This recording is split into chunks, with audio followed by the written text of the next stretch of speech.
We're gonna go up to the CEO now. The people that sit around a table and who knows what they're doing? Nobody knows what they talk about. Playing cards. What connection does that person have to what you do and what the customer gets? It just seems like you could really chop like 5 or 6 levels off of any job and the company would still run perfectly.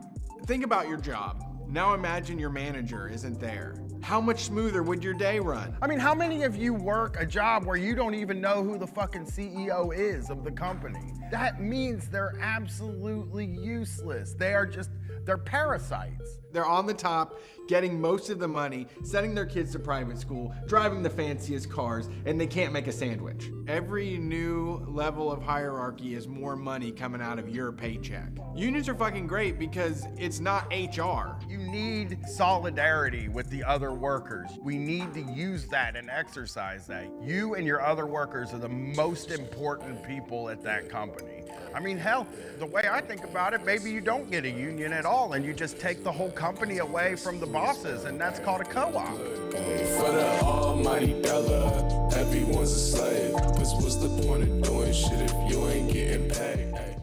Oh my God, have you heard the news? Kids are dying of kratom. That's not true. They're injecting it into their veins. I don't think that's happening. An ABC Action News exclusive. A mom says a popular herb killed her son. The most recent death happened in early June.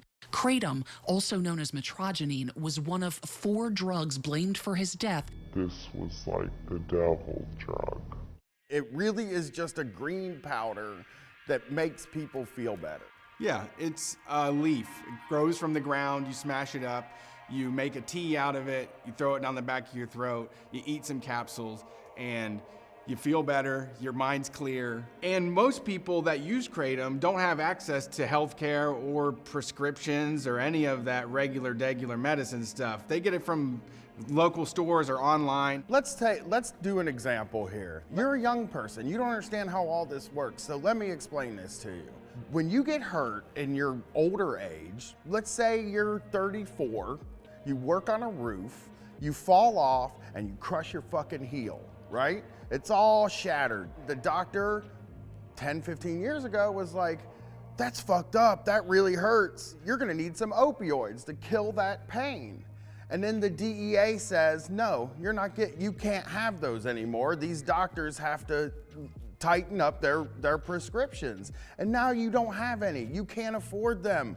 What do? You can take kratom. It has the same effects, it's less addictive, and it's more gross. So that even brings down the use. You're not gonna use it as much. Kratom kills the pain in your body. It also cures social anxiety. The government's solution to stuff like this is always prohibition, which means putting more people in jail. How big is your appetite for the war on drugs? I'm sure it's small. It's shrinking every single day.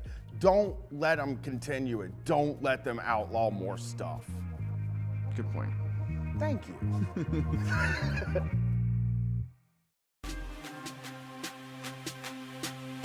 Before we commence expelling this ghost from this location, before we save Jake from the lock, I will light the ceremonial herb that will give us the sight, that will give us the power we need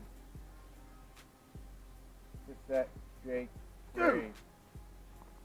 My Twitter's not working out here. Let's see if you can get a ghost. Go ahead and try. See. I summon the ghost into ghostly ghostness. Come the fuck out if you're a real ghost. Now.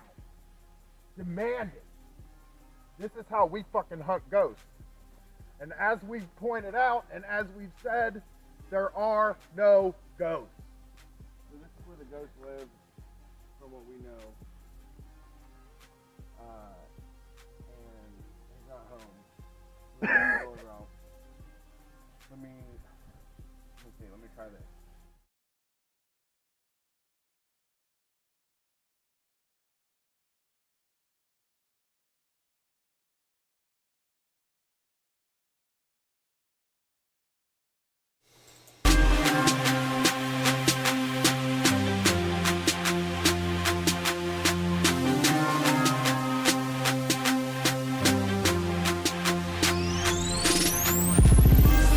Hey, Street Fighters, welcome to the show. It's Sunday night, call-in show time. We want to hear from you. Let us know what's on your mind. The number to dial is 614-655-3887. Please call in tonight. Let us know what's going on in your world. Let us know about the activist things happening. Let us know about your DARE officers. Let us know about your bosses. Whatever you got, we want to hear it. We're Street Fight Radio, the #1 anarcho-comedy radio show on any station across the nation. I'm Brett. My co-host is Brian. We've been doing this for 10 years now, spreading this mess across the U.S. And doing it on the local airwaves here in Columbus, Ohio on WCRS. Check them out, add them to your radio, or head to WCRSFM.org. You can find Street Fight Radio there. That is the largest archive of old Street Fight shows is over there. And they have a lot of other great shows. So if you're a person that likes to dig around in interesting stuff, WCRSFM.org has a lot for you. Thanks for being here.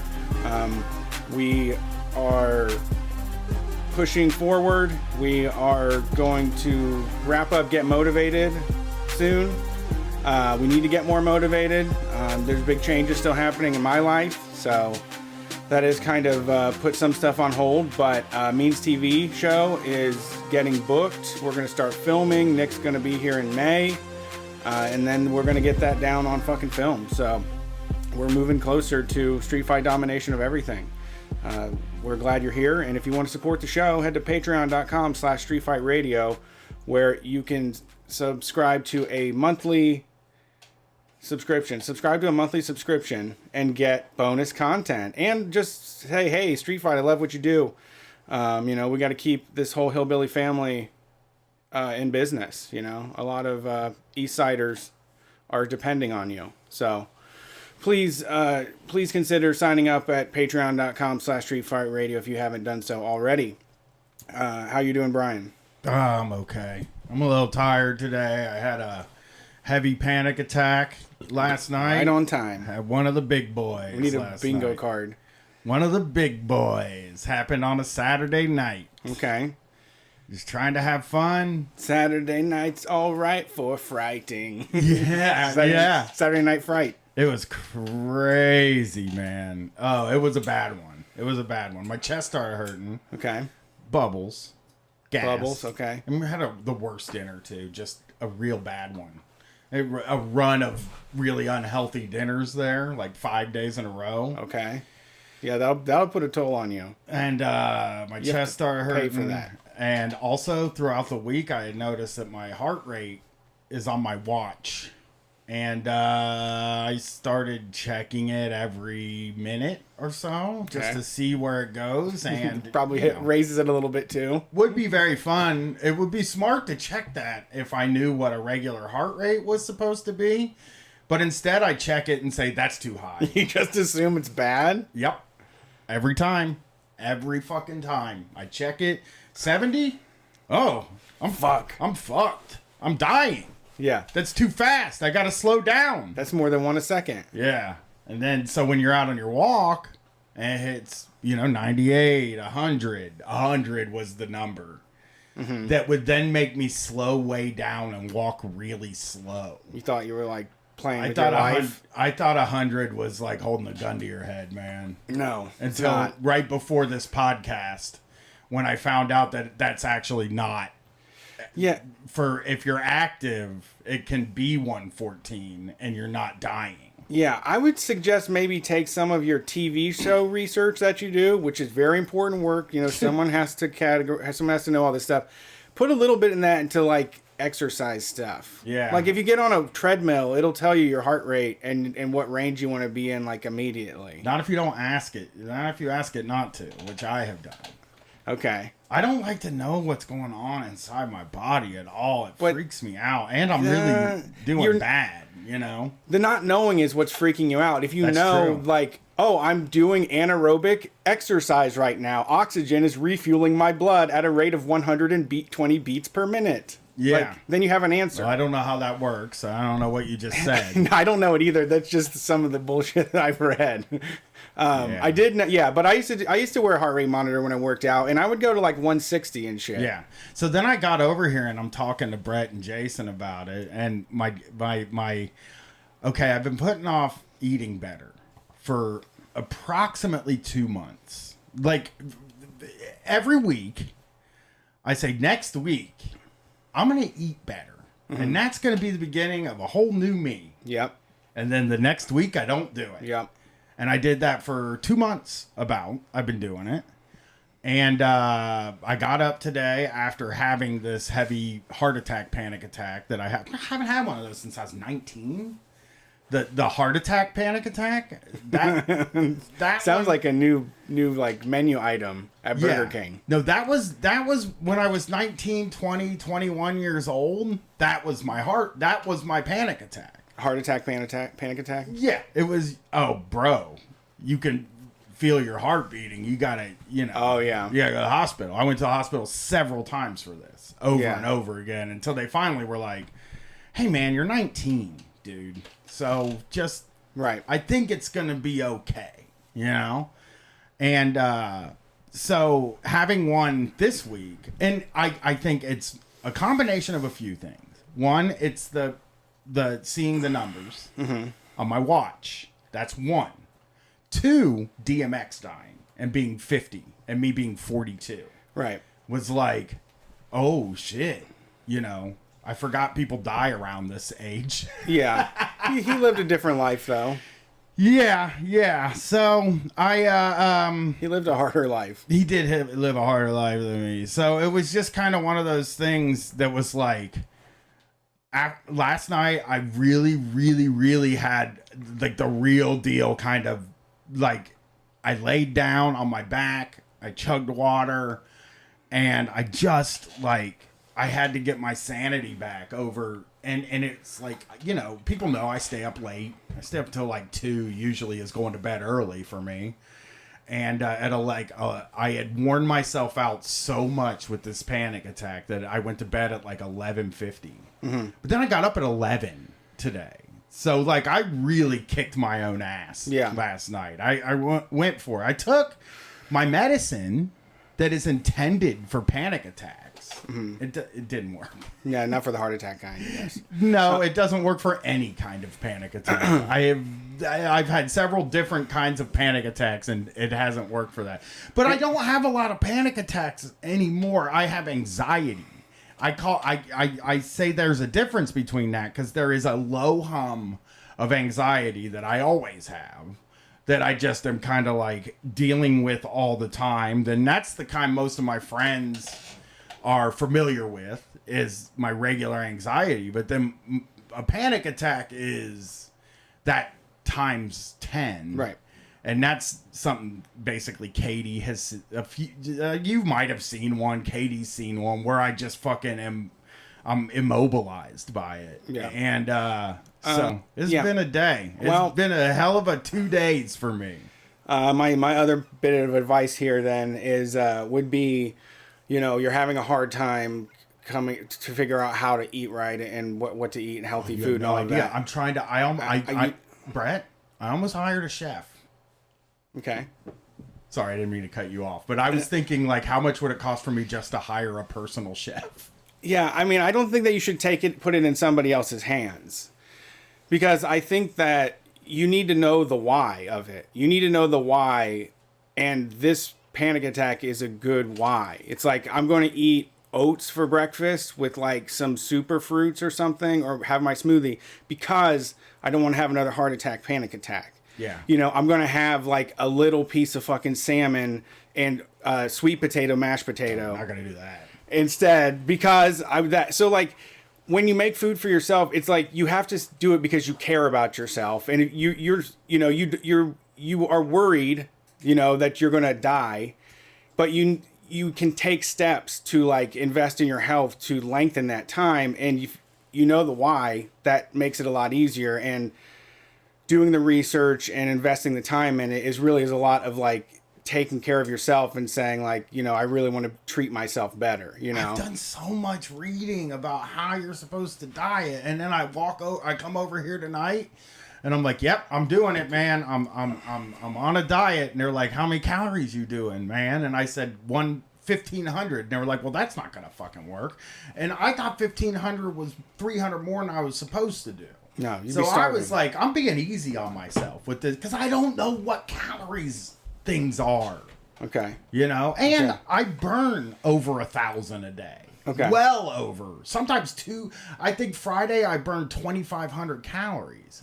So like now I'm to the point where it's like, so what am I supposed to I don't know what I'm supposed to eat. Nobody tells you what you're supposed to eat, man. Okay. Nobody can just say, hey, dude, just here's all the things you're supposed to eat, and none of them are candy. You don't think you have any idea of what you might need to eat? No, I don't, because I don't like salmon. And What about plants? Here's things I don't What like. about plants do you like? Here's two things I don't like that are diet foods that I think really they get my mind stuck. Fish, one. I don't like any of the fish except for maybe tuna on sushi. And the other one is eggs. And I sort of feel like every diet is eggs and fish. Like when people are like, hey, I'm trying to eat healthy again. I have 4 hard-boiled eggs and some fish during the day. And that fills me up. It makes me feel good. And that's a healthy thing. Well, I'm not going to eat either one of those fucking things. Well, don't fixate on that. You have to find what works for you. Yeah. But you have to find something that you can stick to, because dieting doesn't work. For someone that wants to do what they want to do, you restrict yourself. Eventually, you're going to break your rules. You don't give a fuck about the rules. You will break them. But if you can find a way to eat that is in your calorie range and it is with stuff you like, there's probably some better decisions. You could switch up the recipes you already like, but. I don't know. Yeah, I'll help you. I will help you. I guess. Well, I almost had you. Another big stressor I had this week: wedding clothes. Oh yeah. I paid for the Airbnb. I got a new car, so the road trip wouldn't be that bad. Now I'm going to a wedding, and I didn't have the two major things on my list before the wedding. They're gone. Airbnb's paid for. I don't have to pay for that anymore. It's already out of my hands. I don't have it anymore. It's done.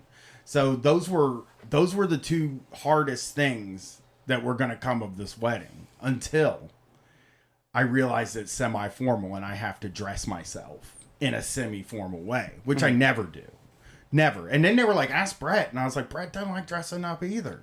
You told me when I first started going through this clothes thing, you were like, I had the worst suit when I did this wedding. I don't know how to do it either.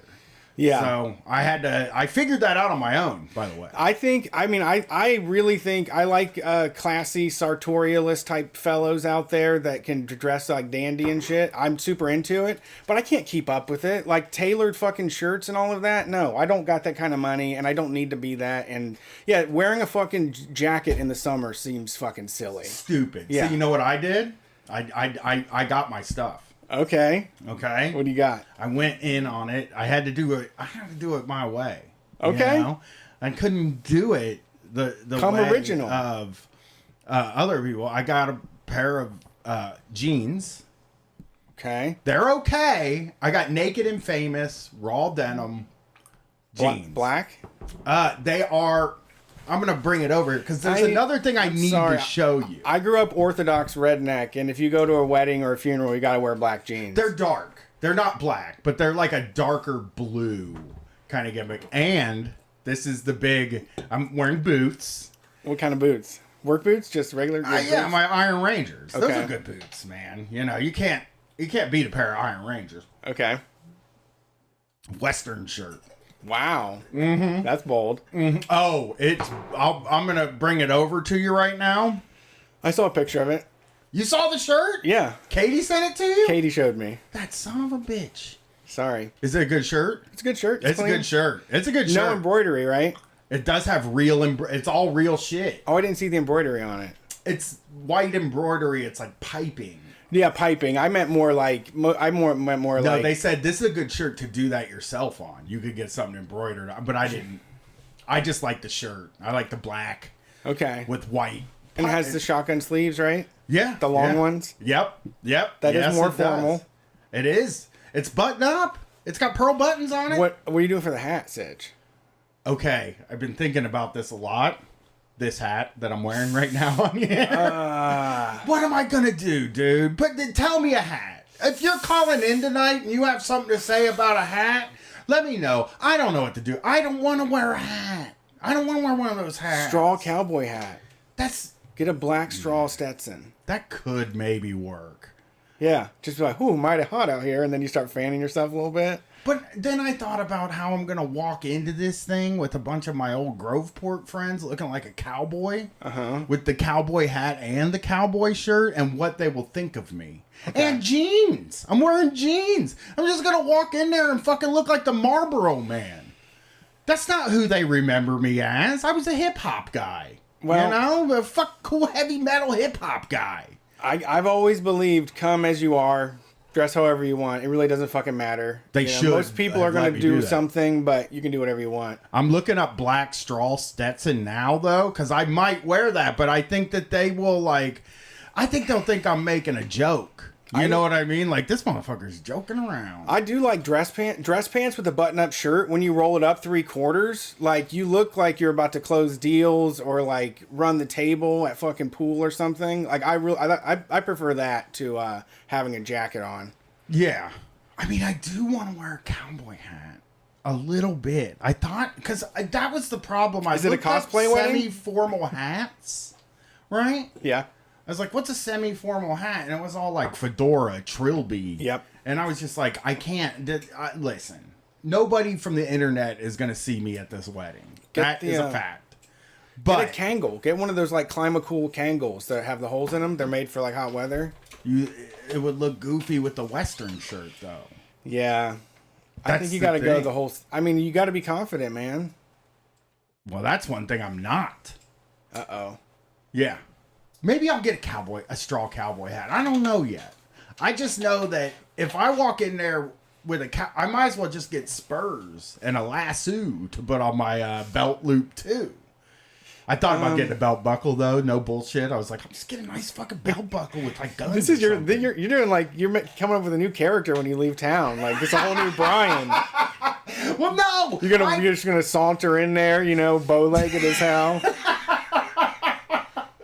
Well, I thought about it and I was like, this could be something I wear for work sometime, I guess. Like if we ever did like the Tonight Show or something, you gotta wear semi-formal there, you know? I came up reselling vintage clothes in the early 2000s. I love Western shirts more than anything. It's nothing more exciting than seeing the fucking pearl buttons. And it's a real one. It's like a Triple H Ranch or whatever and all that shit. Yeah, I got a real one. I got a real motherfucking Western shirt. I was settling for nothing less than a real Western shirt and a nice pair of raw denim jeans.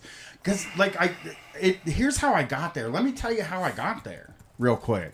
Because I think people be interested how I got there. First, it was linen suit. I was like, all right, I'll put on a linen suit. You know?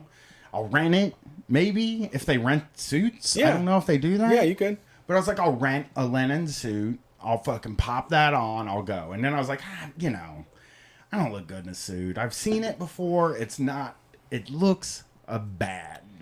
You know? Yeah, I think that's part of it, though, is that everybody looks miserable. Like, everybody looks so fucking horrible in a suit. Like, that. It's kind of like, we all dressed up like fucking clowns because somebody we know is getting married, you know? You look like a dummy. Like, two guys can pull it off. Then I was like, I'll do alt country. I'll get a denim button-up shirt, a pair of brown, like, khaki-type pants, and suspenders. And I'll do that. Okay. I'll do the alt country guy look. I like it. You know? You need maybe like a Stevie Ray Vaughan with the flat black bill with like the silver, like, you know, I don't know, whatever the metal work is that's on top, like a little belt. Yeah. You know? But then I was like, well, fuck, if I'm going to do alt country, I might as well do cowboy. Because I love cowboys. Be one. I'm going to be one at this wedding. I ordered the shit and paid for it already. When everybody's dancing, you can run out there and take your hat off and do this. And then, like, wave it off when people are dancing too hot. And you can, like, woo! They're going to think I'm nuts, man. It's fun. I love to wear crazy stuff. I've worn crazy hats all kinds of places. And Mystery ruined it with his pickup artist stuff, but if you wear a weird hat, people are just like so drawn to you and mystified that you can't believe you're wearing a weird fucking hat in front of everybody. Bro, what are you fucking doing? It's my hat. It's my fucking sun hat. What happened to you, bro? When did you turn into a cowboy? cowboy. Rent? You should. I'm not even. I've been in Texas twice. Now I'm like, I'm a cowboy now. I just come in. I come dressed as a cowboy at weddings. Rent like a Dodge Ram with like a quad cab to take to the wedding. Pull up in a gigantic like Raptor or something.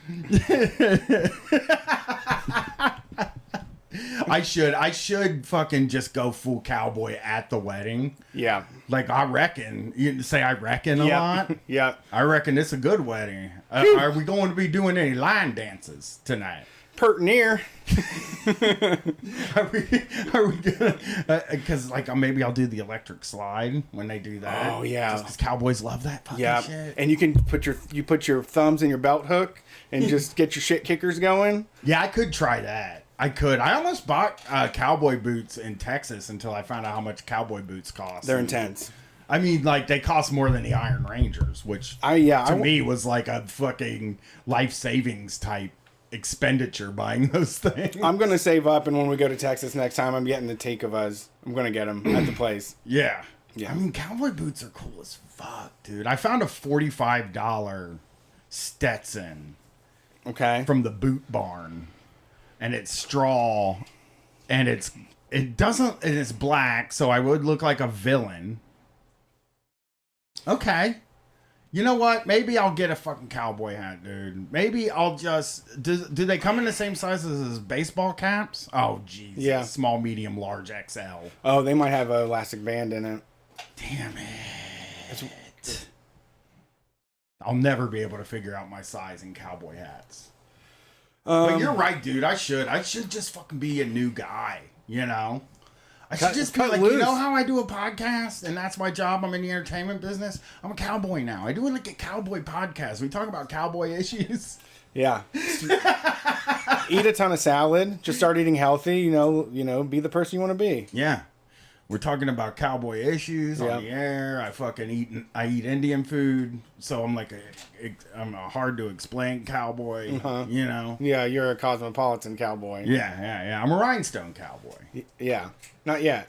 And will be when I get these clothes. Those jeans are nice though. They're nice jeans. I got some really nice ones. The nice jeans. A nice Naked and Famous. That's a good brand. Crispy. Yeah. All right. Yeah. It's a good brand of jean. Yeah. That's me. I'm going back to jeans next year. After big announcement, that much money on jeans. Yeah. Actually, I got them on sale, like for a lot less than they should have been. That's good. That was a big deal for me. Like whenever things are on sale, like pants or shirts, in my world that I buy stuff from, like in the hype beast shit and stuff like that. Like when I buy that stuff, my stuff is always the most expensive because it's generally fat guys like me that wear that stuff. So like if you want an XXL or you want an XL or you want like a pair of 38 pants, those are the first ones. Yeah. They don't make as many of those. No, I think they make as many, but they sell them all immediately. Yeah, I think mostly kids are wearing that stuff. True. Okay. Well, I thought guys my age maybe wore some of it. Sure. You know, so like they're always out of those. So I was just kind of like seeing my size 38 pants was like, well, hello. Yeah. And then hopefully I lose a lot of weight and they don't even fit no more. Yeah. And then I got to get them hemmed. Or just be happy with who you are. Just exercise, eat healthy, and don't worry about your weight. Nope. Don't worry about my weight. That's just who I am. I look bad. Brett did a TikTok of me that sent me down this path. Oh God! Don't blame it on me. Well, I'm not blaming it on you. Why would you fucking? I posted it. It was a good TikTok. Why would I blame you? Like you wouldn't know that it was gonna send me down a path. Nobody knows what's gonna send me down a path. But I saw a picture of myself sitting. I saw 3 pictures of myself, and they got increasingly worse. As they went by, and I was like, all right, B-man, it's time. You got to get back to fighting shape. You know? So I'm going back to my old ways. You know, I had a bunch of vegetables for dinner tonight. I was like, that's great. God, my mouth tastes like shit. Why? Onions. Onions are great. Motherfucking onions. But now my mouth tastes like onions. You know, and hummus and garlic and couscous. Yeah, this is like a real not a Brian dinner night, and it's just gonna go that way all week. Hey, this isn't a Brian dinner, you know? I mean, I always also make a rule if I'm cooking vegetables, if I have to add a bunch of fucking butter or cheese or any of the other stuff to make them taste better, it's fine. You don't need to feel bad about that. I do. You shouldn't. I don't want to do the butter. Let's It's open better this. than fucking, it's better than carbs and cheat and other shit. Let's open this before we take cows. Oh, yeah, there was I don't know what this is. I And checked we're the mailbox. supposed to open it up Wednesday. Yeah, if you want to send stuff to us, P.O. Box 82306, Columbus, Ohio 43202. That's the address. I'll say it one more time. For those of you who want to get your notes at open, P.O. Box 82306, Columbus, Ohio 43202. Also, before we do calls, I want to say we just talked about me for a long time, but really people care about you right now. How's it going? How you doing, buddy? I feel real bad for my friend Brian because his best buddy's getting divorced, and I just feel so bad for him. It's so rough for him. I just heard him talking on the podcast, and it just tore me apart. Dude, I'm going to tell you something that's crazy to the listeners. I got DMs from people saying, if you need anybody to talk to, let me know. And I was like, dude, I'm fine. Like, I'm not getting divorced. Yeah. You know what I mean? And I the few times I was like, no, that's Brett. That's actually Brett. And then, it was sweet. People were just trying to be like, hey, man, it's fine. They thought it was me because I joke around about it a lot. Yeah. So, this is a knife guy needs a proper handmade piece, so I made you one. Hand forged 1095 steel, custom red and black handle, and copper pins. Have fun being a knife guy now. And this is from Rob Rosas, and that is at Scary SCARY MTN Wizard Scary Mountain Wizard. Let me look at this knife. Somebody made me a motherfucking knife, y'all. Yeah. I think I know who they are from the group. Oh, word. Look at wow. that. Look at that. I'm not allowed to carry it, I don't think. I could put this on my belt and carry it like Jax Teller. Yeah. Right? That's perfect. Like, this is sweet, dude. This is cool as shit. This is some Forged in Fire ass shit. It's beautiful. Thank you, Rob. I appreciate it. My wife is going to love it. Yeah, no flicking. She's been using the Peter Steele blanket. She calls it the wiener blanket. But my ass, every time I see her using it, and she's been wearing my hoodie, my typo negative hoodie. Yeah. Every time I see her using that blanket or wearing that hoodie, I'm like, ooh yeah, baby. I want to love you to death. But yeah, this blanket has for people that don't know, Tony from Minion Death Cult, Word is Bond on Twitter, sent me a blanket that is Peter Steele of typo negative from the Playgirl picture. He's holding his giant penis. And it's just like, it's sitting in my living room. I'm never going to move it. I keep saying I'm going to put it in my office. I'm not going to put it in my office. It's going right in my living room. If you want to cover up, you cover up with Peter Steele's huge hog. Yeah, that guy's great. Mob Shitty. I saw him do a black Sharpie painting of a t-shirt. He did the cover of the Judas Priest album, Painkiller. And he even has like a tattoo machine that bounces the Sharpie up and down so he can draw and it makes dots for him. That's cool. It's pretty cool. That's cool. Mob Shitty, MOBSHITY on Instagram. So you're doing okay though. Everything's going. I know you had a yard sale. Yeah, we did a yard sale this week. Kind of weird, but fun. I don't know. It's a good exercise. I'm not too attached to my stuff. Whenever I get things, I always just imagine not having it anymore. Like I try to just get that over with, so that when I'm not like, oh, I really wanted that pan, or like we've moved several times, and getting rid of stuff is probably my favorite part of it. I'm the same way. I hang on to a lot of stuff. When you're just trawling through life, you have cargo nets that just scoop up bullshit that you need to get rid of. Yeah, I'm sort of the same way. I'm with you, man. I like the part of moving where I get rid of stuff. I used to move every year because I don't know why, but Situations. What? Situations. Yeah, just being bad at Yeah, because they won't let you sign because you were so unreliable paying that they're like, we aren't going to extend your lease. You have 2 months to get out of here. You got 60 days. That's true. Let's take some calls, man. Yeah, but I'm moving. I'm getting rid of my stuff this week. I'm going to be throwing everything out on the porch, doing a cyber garage sale on Facebook, basically. I'll try to post about it maybe. Cyber.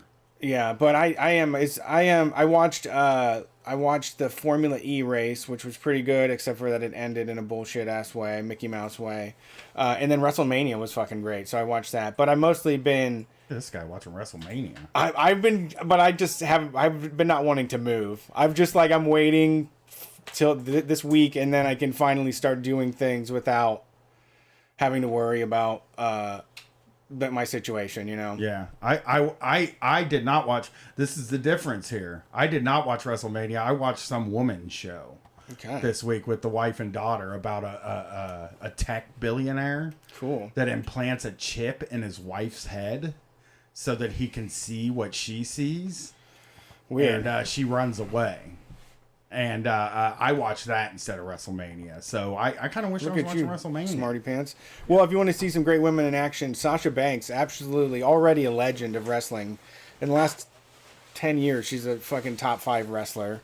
And the match she did with Belair. Bianca Belair. I don't really know her. ETH.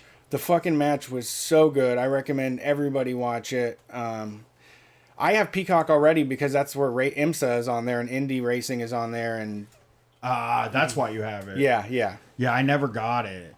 I probably will someday though. All right, something will catch my mind. You ready for calls? Yeah, I cut myself with the knife already. Cool. Anyway, that's a good one. Just letting everybody know. Dangerous one. Yeah. Well, I cut myself with every knife I get.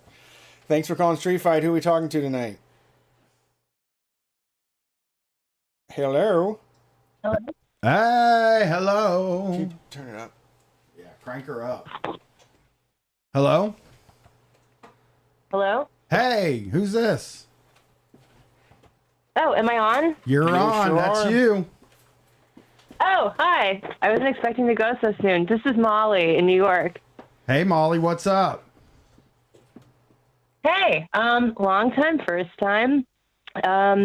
Yeah, I was calling to, so I was listening 2 weeks ago to the call-in, and I heard Marisol's call, the welder who got hurt at work, and I have a similar story that I wanted to share.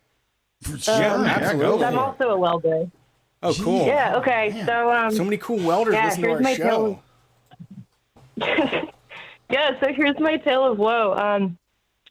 So yeah, I'm different kind of welding. I was working at a small fabrication shop in Brooklyn, and we make like custom furniture for rich people and a lot of like retail display furniture. So we make all the stuff that like Fry Boots Apparel hangs on and that kind of thing in their like flagship store.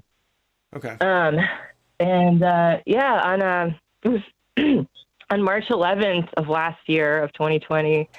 I showed up at work. It was the morning, and my job was to make a custom, like a set of custom light fixtures for some rich guy's house. And so I needed a piece of like 4x8 sheet metal, and the only one we had in the shop was like we were storing all of our sheet metal on this rolling A-frame cart. And the only piece in the shop, like I needed a piece of 16 gauge, and the only piece in the shop was behind this huge stack at the very back of all the stuff that's like on the cart, right? So, you know, it would take like an hour to unload the whole thing, which would be crazy to do. So I asked my coworker to help me like try and pull the one out from behind the back, because it was like at the back of this 2-inch stack of like dozens of pieces of sheet and plate. Yeah. And yeah, so like he's pulling it, and I'm like prying the stack in front forward with a pry bar. Mm-hmm. And I lost control of the stack, and it fell on me, and it snapped my femur in half. Whew. Oh, and fuck. like, yeah, like fully like dislocated fracture. And yeah, so I broke my leg at work last year. And yeah, like there's a lot of, it was horrifying, but there's like a lot of funny parts to it. So like, it wasn't like immediately apparent that it was broken. Sure. So my you know, boss comes over and like, he's trying to get me to sit up, you know, and like I'm in shock, and like I know that like something is like clearly not right with me. And I'm like, no. And I think he's like embarrassed for me because I'm just like lying there on the floor. And he's like, no, just sit up, just sit up. And I'm like, no, I really think that like lying down is what's right for me right now. Yeah, because you pass out, like, right? Like when you break a bone, you like feel like you're gonna pass out. Totally. Yeah, I was keeping it really cool. Like I was like deep breathing and like, you know, I was like, I know I'm fucked up, but I'm like not gonna lose my shit. Like it's cool. And he's like, okay, just try and sit up, you know. And then I like tried to like wiggle my leg a little bit, and it was like immediately apparent that it was like not all was well. So he's like, oh fuck, like it's like your leg's broken. Dude, so then he goes and he gets yeah. I got to tell you, when I broke my wrist at my job, like I was sort of in the same place where I was like, phew, and like nobody was around when it happened except for the two guys that robbed me who took off running. So it was kind of like I was like by myself, and like you do kind of get up and start moving immediately, but a crash comes where you do feel like I think I'm gonna lay down. Like I think it's time for me to lay down. Yep. Like I'll just stay right here. Like this is good. So then he kind of gets it, and he's like, hold on, and he goes and he gets like 2 ibuprofen and comes back. He's like, your leg is broken. He's like, take these, and it was like, okay, man, like whatever. Oh no. So like, anyways, yeah, then like the EMTs come and they didn't believe it was broken, so they're like, yeah, so like, yeah, you think you're like, I mean, you know, whatever. I know like being an EMT is a tough job, so they're like, just like stand up, you know. And I was like, well, that doesn't seem right, but like, you know, you're the professionals, right, and I'm ready to like put this in someone else's hands. So like, all right. And they stood me up and like tried to get me to sit in a wheelchair, and that was like pretty immediately like not the right thing to do. Okay. Anyways, like the other like important detail here is that I was wearing my an injury to all or gumball shirt Oh, wow. when the accident happened. Yeah. So anyways, that was like, it was horrible, but like, yeah, I guess the part that I want to rant about is just like how bullshit workers' comp is. So the accident was like a year ago, and the way it works in New York is like if you get hurt on the job and you get surgery, then like a year after the accident, you go in for like an assessment where they have something called like a meat chart, right? Like, so the part of your body that gets injured like corresponds to what they call a meat chart that like factors into some equations of like how much, you know, what you were making, and then you can get like a lump sum from that. Yeah. And so I was like, I knew a few people who've like gone through workers' comp system, and I was like asking everyone, and one person told me that like the way they measure like your level of disability and like factor out your lump sum based on that is like the amount of atrophy. So they were like, well, when the assessment is coming up, like you can try and work out the other leg. Like, so I was like doing a creatine regimen to try and like bulk up my non-surgical leg in advance of this assessment. What? It turns out that's like not really how it works. And they just measure the amount of like range of motion that you have left. So I'm like flexible, and I still am. Like, thankfully, I made a full recovery, which is like the great part. But good to hear. Yeah, like I have all the same like thanks. Yeah, I have all like, you know, it's like the range of motion is unaffected, and that like basically means that I get like zero money from it, and things like pain or like, you know, any kind of like psychological trauma from the accident are non-factors. Right. And yeah, and you only get like, I think it's different like every state, but like here in New York, if you're at 100% disability, which is what I was for like about 6 months, you only like your weekly benefits are maximum 66% of what your wages were. Do they take the taxes out? Bullshit. Do they take your taxes out of that? Because I know mine was the same. Mine was 66%, but they didn't take taxes out, so I got paid basically the same thing that I was making while I was on workman's comp. I think I was on it for almost a year and a half or something like that. We don't have a meat chart here. You go to a doctor and he humiliates you.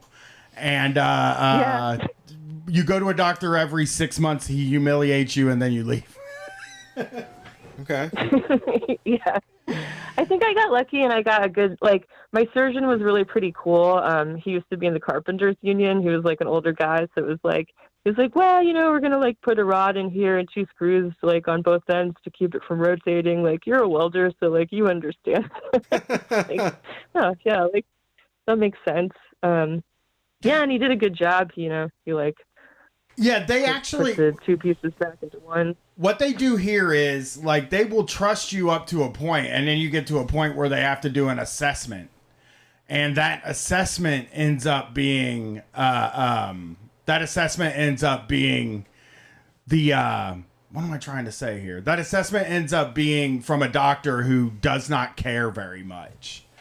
And yeah. So like you go in and the doctor just kind of looks at you for 2 seconds and then makes a decision on the way out. But they ended up actually letting me go. Like he ended up letting it go on. Like ended up letting the workman's comp go on. Like he didn't end it. But I ended up sending a letter to the attorney general or some shit and probably got him in trouble. With somebody. Yeah. Because it was so it was really fucking humiliating. It was just like they brought me in, he touched each side of my arm and was like, all right, get out of here. And I left. So it was really fucking nothing. It really sucked. That sucks to break that sucks to break a bone at work. It's like the worst because nobody believes you either. Like that, like it sounds like your boss was cool. Like, my boss made me finish the job I was on. I mean, the 2 aspirin, oh my God, yeah. 2 ibuprofen wasn't cool. What? The 2 ibuprofen thing wasn't cool. Yeah, I mean, but he was. No, my boss is a piece of shit. Like, but yeah, he like, I mean, it like the funny thing about one of a few funny things about it is so like it happened like immediately at like right before the onset of the pandemic, and I think like in a lot of ways it was like probably more traumatic for my coworkers because they like I kind of you kind of black out in a way from like, you know, just the trauma or you know, going into shock or whatever from the injury. So it's like I remember it, but it's like all a little hazy, and it's like, you know, it like informs this experience that I had for, you know, the next 6 months. But like for all my coworkers, like they also like they had to, when you break the femur, like they have to put it in tractions, right? So they like, before I got any drugs, they like, you know, ratchet the 2 ends of my legs apart basically because they can't have like the bone. So I was like screaming a lot. So it's like I think it was like a far more traumatic experience for my coworkers who like had to witness that, and then it was like a horrible harbinger of like, you know, pandemic times that then immediately followed. Right. But, Yeah. I like. It's funny because when I broke my wrist, I actually went home from work. I took a fucking shower. And then I hung around the house for a little bit and smoked some weed. And then I was like, God damn, you know, my wrist hurts.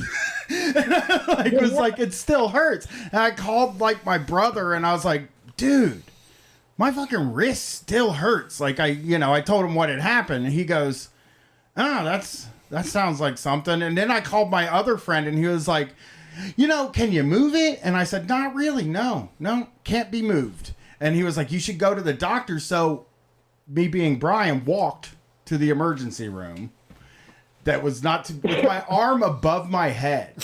Okay. And I got there. Is that to control your heart rate or something? No, because it does hurt less. If you take the thing that's broken and put it over your heart or whatever. So anyway, I walked to the emergency room. And it was packed. And I was like, I'm not fucking waiting in this line. And I turned around and left and walked until I found an urgent care that then ended up, you know, taking care of me. There was like nobody there. But I walked like 6 miles with a broken wrist over my head, complaining. Yeah, it was so stupid. My break was so much less than yours because it didn't like break an actual... Like, it didn't break an actual bone. It was like your wrist is made up of a bunch of little bone things, and it just turned one to the side a little bit, which fucked it up for the rest of my life. Like, my wrist is still fucked now. I can't put any weight on it. So, I was also old when it happened. The crazy thing is that like it was super dramatic, but like in a way I got really lucky because it broke like exactly in the middle and it was a clean break. Like it took a long ass time to recover, but like yeah, I can like fully walk and like run and stuff again still. If it That's hadn't so happened, great. like if it had fallen on my knee, I think I would be like completely screwed forever. But Yeah, your yeah, knee like will weirdly get. lucky in that way. Yeah, like your joints are like the place where it's like Jesus Christ, you're really your knees and your wrists and your elbows and your shoulders. It's like those ones seem not to heal. Like it just because I watch wrestling and like a lot of those guys if they fuck up their knee, they're never the same again after that. So Yeah. Yeah, that's crazy. But did you keep your job? No, that's the, the other relatable part to your caller from 2 weeks ago. Yeah, like, so it was bad timing because, like, exactly when I broke it, the pandemic happened. And I also, like, didn't get any of the unemployment boost. I wasn't eligible for any unemployment benefits. Like, you know, all my coworkers got the $600 bump. And I was, like, because I was unemployment, I was, like, kind of the one category of workers that, like, was out of work. But yeah, not eligible for anything. And then like when I was healed, it was like, well, there's no work left. So yeah, I'm on unemployment now and in the New York area looking for work. Okay. Yeah, hey, if you're in New York and you know anything that a welder especially can do, let us know. We'll try to hook that up. Other things. I'm kind of trying to not. I kind of don't want to weld anymore. You're living You're living that Brian lifestyle. Anything. You know, you go to a job, yeah, you get injured, and then you say, I'm never doing that job again. But you know what, though? Mm-hmm. You do also keep the welding in your back pocket. Like, I always know that if I get canceled or something, that I can be a cable guy, you know? Like, yeah. I mean, that's what happens Canceled to people the cable in guy. my line of work is you get, but you know what I mean? Like, yeah. If you do go get a job and it ends up sucking, then you're like, well, I can weld though too, you know, which is a nice little thing to have in your back pocket. It's true. Yeah. And New York's opening back up slowly. Maybe things will start. I mean, it feels like New York and all that stuff are starting to like really move. We actually got contacted by the venue we play there already, or we've talked to them about performing there already. So it seems like... Oh yeah? You guys are coming back? Not yet. Yeah. The capacity rules have to... But basically, yes, we are coming back to New York someday, but the capacity rules have to be at a certain amount because it costs so much to stay there and drive there. Yeah. And all that stuff. We've never flown to New York. It's very weird. I don't know. Because the one time we did a tour and the other time we were broke. Yeah. Well, yeah, because we also stop off on the way, Pennsylvania. We can always hit Pittsburgh or Philly. Yeah, that's why. That one time we were, but that time we did it, we did a tour. Yeah. So doing a tour is like, you're gonna, and yeah.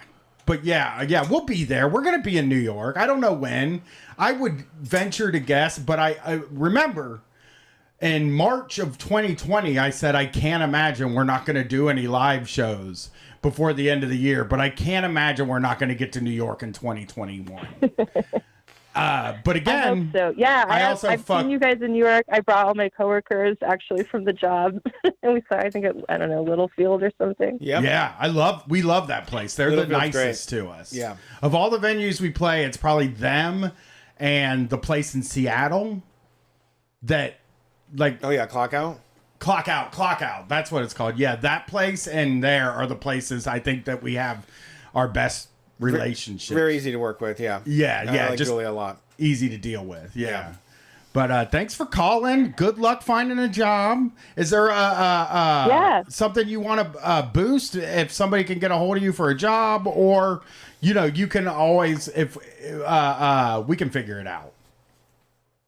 Well, yeah, actually, I'm trying to break into the scenic art industry. So if anyone has any connections in entertainment, needs a scenic artist, yeah, that's what I'm trying to do. All right. And yeah, New York loves you. We're not quite out of the pandemic yet, but yeah, it's like we're getting there. And yeah, look forward to seeing you guys in New York again live. And yeah, thanks for listening to my rant. Oh no, it was great. Thank you for calling. More women welders should call this show, I think. Yeah. Yeah. That's crazy that we have 2 welders that are women that listen to the show. But yeah. Yeah, also what's up to Marisol, and I hope that stuff's working out for her if she's listening. Yeah, hell yeah. Thanks for calling. Peace. All right. Thanks, guys. Bye. Bye. Yeah, man, those broken bones stories are really tough for me because have you ever broken a bone? Never. Never? Never. You will. But no, I'm kidding. I think once you get to a certain age, but you're gonna start like riding skateboards and shit again now because you're getting divorced. You're gonna fucking go longboarding. Boosted board. I'm gonna get one of those boosted board and ride it down High Street in the middle of traffic. Dude, I got your back. If you break something, I'll help you. I have I remember when I didn't have a car and I had to ride my bike in the winter, and it was like, no excuses, Brett. You don't have a fucking vehicle. You said you can do a bike in the winter. I had all the gear, and I went to go to work, and I go around this corner, and I hit a piece of ice, and I'm riding a road bike, so I'm kind of leaned forward, and I just go straight down and like smash my shoulder right on the ground. And I just immediately popped up and was just like, I probably just broke my fucking shoulder. Like, I didn't know what was going on, but I was just like, you just hit immediately that response of like, I have to just act normal. I'm just gonna stand up. But when you are seriously injured, that's when you're like, nope, no, I'm gonna have to lay down here. I hammered with my broken wrist after I broke my wrist because I was like, it's probably not broken. So I was just like, fuck it, because it was my dominant wrist, and I had to hammer tacks into a wall, and I hammered. I just was like trying to prove to myself that it wasn't broken. It's the same way when I get sick. It's like I try to prove to myself I'm not sick. Yeah, like that is like my goal. Right. And like I just hammered with that wrist, and I can still remember like the searing pain. Like you feel it in your head where you're just like, why are you doing this? Right. Yeah. All right. Next call. Yeah. Thanks for calling Street Fight. Who are we talking to tonight? Hey, what up? This is Kudzu Gardens. How you all doing tonight? How's it going? Great. How are you? Great. I want to say to Brian, I'm not going to get into details here because I don't want to freak you out, man, but actually last summer I had a heart attack, about the most serious heart attack you can have. It was a widowmaker, and I'm going to tell you, man, there's no mistaking it. You can't just, like you know when you're having a fucking heart attack. You can't just sit down for 10 minutes and then drink some water and be like, okay, I'm not having a heart attack anymore. I kept trying to go to sleep. I was like, I'm fine. I'll take a cold shower. That'll make me feel chill, and I'll just like go to sleep. You can't do it. Like your body's not gonna let you. Okay. You're just like, yeah, you absolutely know, and you're gonna be like, okay, something's wrong. Like, yeah, physically, I can feel it. Yeah. Well, and like I said, that one of the reasons is as I was saying before the show is that I had been seeing my heart rate get up to 115 while I was walking. And I thought that was like serious risk. Totally normal. Yeah, I thought that was like I was at serious risk. So I had been every day for a week just freaking myself out about it. I mean, really what's going to kill me is the anxiety. Absolutely, man. By the way, real quick. But I'm just...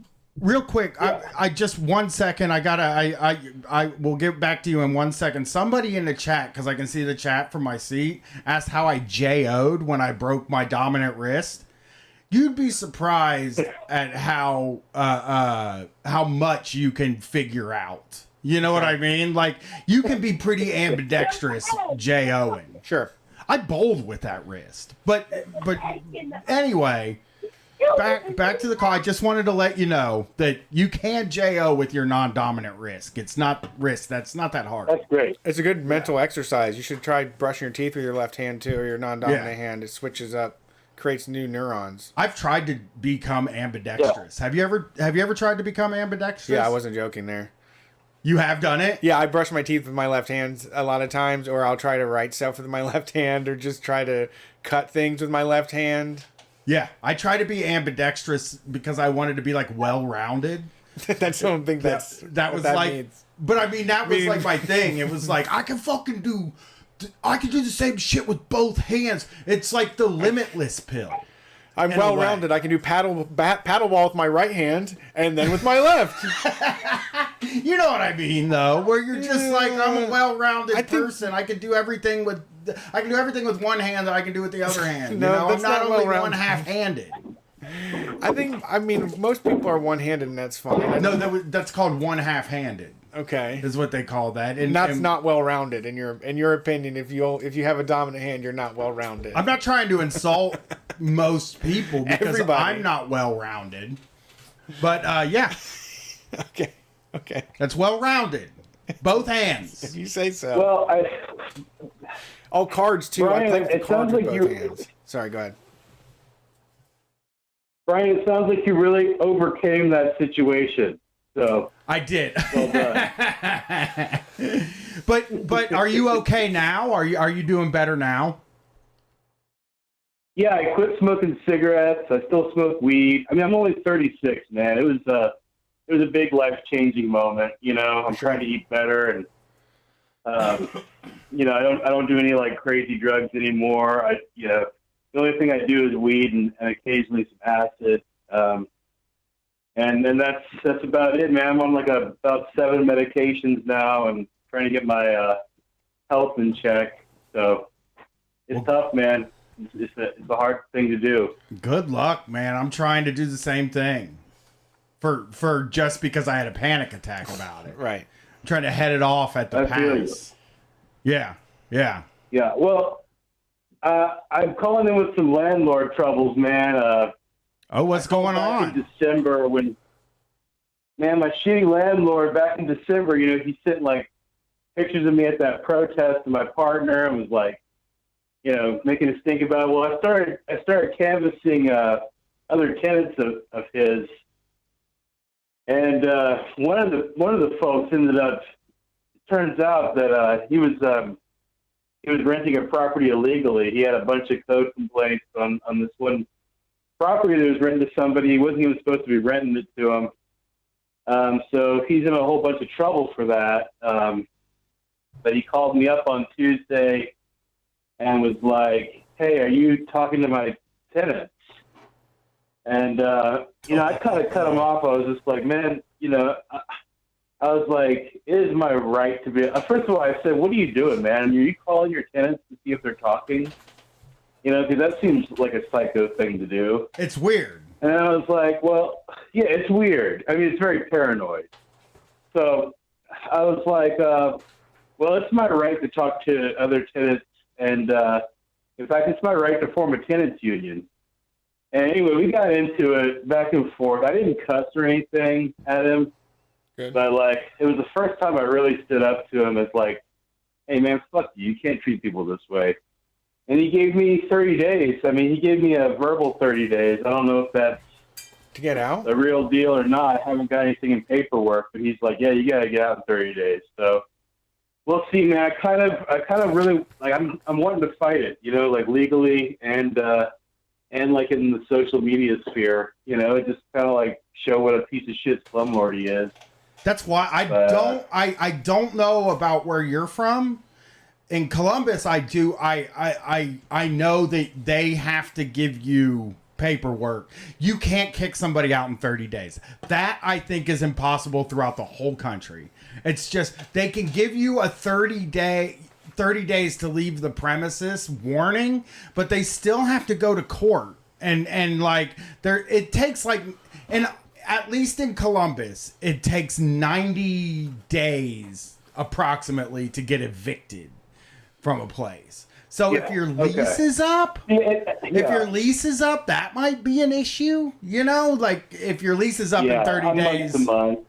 Oh, you're month to month. He might be able to get you then if you're month to month. That sucks. Yeah, it's tricky, but man, I've lived here for fucking 10 years. It's like, you know, I don't know. There's got to be something to that, right? Like, this is my little fucking neck of the woods, my community, you know? Like, that is wild. I don't know. Yeah. I don't know. Like, it's wild. Do you live in a gentrifying area, maybe? Kinda, yeah. I don't know what they would do with this property. This is a piece of shit house. It's falling apart. But I have my art studio down in my basement, you know, and like, you know, me and my family, we've lived here 10 years. Kids go to school nearby, all that shit. So, fuck. So you have to find something close. Yeah, I'd like to find something close, and I'd also like to just fuck with them. I mean, I intend to do some fuckery. I'm trying to, you know, coordinate with my housing justice and BSA groups. They're a little more straight-laced than I'd like to be, but, you know, I mean, I may have to do some real fuckery with them. I just don't know yet. Yeah, it seems like he wants to raise rent. It really seems like he wants to raise the rent to me, because, like, I know that my landlord keeps me there because it's easier to just have somebody there. Like, they don't want to deal with filling the apartment. And, like, I think that is most landlords are like, I don't want to go through the part where you have to make improvements and then sell the house. And so I feel like he wants that property back, and he's going to do some superficial cosmetic changes to it and raise the rent by like $1,000. You're probably right. That's probably exactly what he's thinking, man. Because I mean, dude, I'm a pain in the ass. I'm a pain in the ass tenant. I mean, we probably call every 3 months to have our drains unclogged and shit like that. And I've broken stuff in the house. Well, I mean, I've never broken anything, but I get blamed for breaking stuff, so he thinks I'm breaking stuff. Yeah. You know what I mean? And like, they keep me around. That's a classic landlord move. Yeah. Yeah. Be like, oh, it looks like you broke that. Yeah. Well, that's what it is. It's like I have here's the thing. I have broken everything in that apartment, but I haven't broken almost nothing. He hates my bidet. Yeah. It drives him up the fucking wall, that bidet. He thinks it's gonna flood the bathroom. Yeah. It rules. He thinks it's gonna flood the bathroom. I think he looked on a landlord message board. Right. You know. People are playing with the pipes and the water. Beds. Yeah. It's been there for 2 years now. Nothing. Yeah. Not a single bad thing. I'm the only one using it, but I mean, what are you gonna do? Right. You know? But well, good luck with this. Where are you at? Thanks, y'all. I'm in North Carolina. You're in North Carolina, and do you have like a Twitter or anything like that? Yeah, I have an Instagram. I'm at kudzu_gardens. Okay, I wanted you to give that out because I feel like we should, if there's a tenant rights group or lawyer or something like that, maybe they can get a hold of you there and help you out with that. Thanks for calling. Thanks so much. You're welcome. Thank you. Yeah, y'all have a great night. Have a good night. Bye. Bye. That sucks, dude. Getting kicked out of your place of 10 years. Yeah. That's a big when you switch up. When you live somewhere for 10 years, you really do like plant fucking roots. You know what I mean? You forget the other places at that point. You do. I don't think about ever. I feel like I live in the house I'm going to die in. Yeah. Because I've been there for like 11 or 12 years. Yeah. You know, where it's just like I don't think about ever looking for another place. And like, even when when Gwen graduates, I'm not gonna like hurry up to get out of there. You know, I'm gonna find myself a good place and figure out how to get it. You know what I mean? Like, I'm not gonna like just settle for the next thing that I can find. I don't feel like I need to get out of here urgently. You know? Yeah. So yeah, we go used to it. Yeah. And that's the other shame is like when you have kids, you really do just become part of a community. It's like you do not. I know that like, there are two kind of types of parents. Ones that are like, kids are resilient, and if I'm gonna move, and it doesn't fucking matter. And then there's ones like me that are just like, well, she started here, she's gonna finish here, and that's just the way it's gonna be. Yeah. You know, I don't know which way's right. Kids are resilient. I know they're resilient, but I think like it's because, and this is probably a really weird thing for me, is that my parents were going to move when I was in 11th grade. And it was like really, really, really traumatic experience for me. Like I think it was like really the beginning of a lot of my anxiety. Yeah, I mean, that would suck. Terrified to move, and then, but check it, the house smelled so bad that they couldn't sell it, and then we didn't move. Damn. Yeah. Wow. Yeah.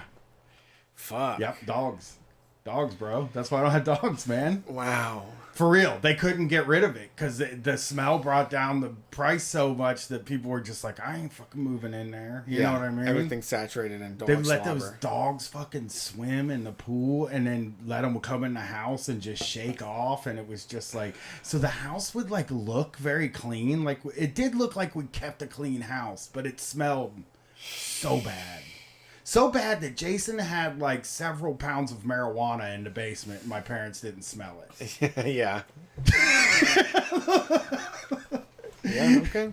We used to smoke cigarettes in his bedroom sometimes with the fan on, and they didn't catch us at all because it was just like, the house smelled That's like awful. fucking shit. That's so bad. They didn't let the dog shit all over the place either. They didn't piss all over the place.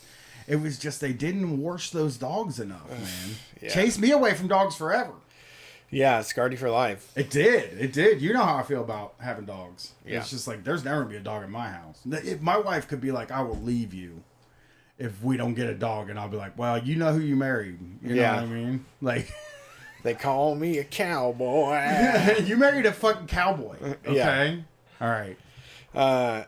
Thanks for calling Street Fight. Who are we talking to tonight? Yeah, this is Dave from Seattle. What's up, Dave? How's it going? Well, personally, great. I did a 70-mile road ride today, so I'm just kind of chilling. Tight. On a motorcycle? Oh, hell no, bicycle. Oh!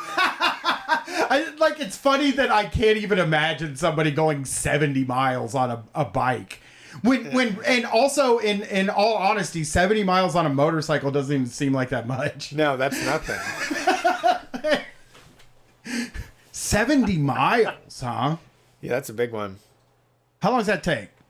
Yeah, that's kind of normal. I'll crank it up to about 100 later on in the summer. But how long does it take? How long does 70 miles take? Oh, I average about 12 miles. Average about 12 miles an hour. Okay. 13, just kind of depends on how I feel. Depends on how many hills. So, with breaks, it takes a while, and I took the bus back from a suburb, so. Yeah. Yeah, anyway. That's crazy. It's cool, though. It's like what people say about me walking. It's like you see where you live in a whole different way from other people when you ride a bike or you walk and stuff. I know this city. I would say I know this city really, really well. Now, there's not that much to know, but I know it really fucking well. So you're probably seeing a lot of cool stuff is what I'm saying. Oh, yeah. I got out, I live in Seattle. I got out to the foothills and, waterfall and a long, rail trail and some mountains. So, yeah, it was cool. So the business part of the call is I'm calling about the Sawant recall, our socialist city council person. The court has given the okay for the recall to proceed. They need to gather 10,000 signatures, which is about 25% of the registered voters in District 3. So we're putting up posters, and then the fucking people are dead. Somebody's tearing them down again, so we put them up, more posters up, and people that I kind of respect are saying that they won't succeed, but it's just a giant fucking distraction from all the other shit that she and her supporters could be putting their energy into many other things than just defending her seat from some bullshit recall. What are they recalling her for? Oh, supposedly, exposing the mayor's residence because she's a former prosecutor, which is bullshit because she didn't lead that march. Using the office copier, some shit like that. Letting people in the city hall during the pandemic. But it's all related to the Black Lives Matter protests that we had here. Is it a Democrat? Really all over that shit. Is this Democrats? Oh no, recalling her. Sawant's a socialist. Yeah, but are the Democrats the ones going after her? Oh, absolutely. Yeah, the establishment. There are no Republicans to speak of in Seattle. No, Seattle politics is. Seattle politics is various shades of Democrat. Wow. Oh, that's really fucked up. I know that people love her. Oh, yeah. Oh, absolutely. I mean, she can turn out the fucking Red Army, which has to be the envy of every other politician. Okay? And what other city council person in this country gets on national TV, Democracy Now, or various podcasts she's been on? She, before the virus hit, she could go to New York and raise $10,000. Everybody knows who she is, and they just, the establishment around here just does not like her. Now, that's certainly not true for all Democrats. My LD or ward Democrats voted to endorse her for the last election, and we endorsed her during this recall campaign as well. So, yeah, it's pretty crazy. So, if anybody's passing through town, they do postering. Oh, I think every Saturday they do tabling. We have to put our posters up with step stools to try to get them to stay up a little bit longer. But yeah, it's pretty nuts. It's pretty nuts, and we've got 2 city council positions and the mayor up for election this year. So it's fucking crazy. Yeah, that sucks. Are there specific places people can go to help out? I'm looking at the recall campaign's site now, and he's totally right. It is like stuff like using printers and shit. Yeah, Shama Solidarity. So Shama is spelled with Kshama. Okay. The Shama Solidarity. It's all over Facebook, Instagram, the usual places, Twitter, I believe. Perfect. Yeah, this is crazy. But yeah, it's nuts. And then we got this fucking initiative called Compassion Seattle. Oh, those are never good. Seattle. No, it's bad. Anything called compassion is bad by the state. Yeah, sure. It double speak, very much 1984 style. And so this is some bullshit to make the city spend, a certain amount of money on homeless services, which is fine, but nowhere in there does it say mandatory upzone and mandatory permanent affordable housing. So they're like shelters. Well, shelters suck, they're good in a pinch, but beyond that, everybody needs a place to live with a door with a lock on it and a place to chill. So, there's nothing in it about permanent affordable housing or upzone. So, okay, it's bad news. So that's another fight that we got going on. I don't know that I don't think the official word. I don't think it's official yet. And I don't think the wording is finalized, but it's bad news. Yeah. And it's being run by some former city council person who doesn't even live in Seattle anymore, some shit like that. So, fuck him. Yeah, fuck him. Yeah.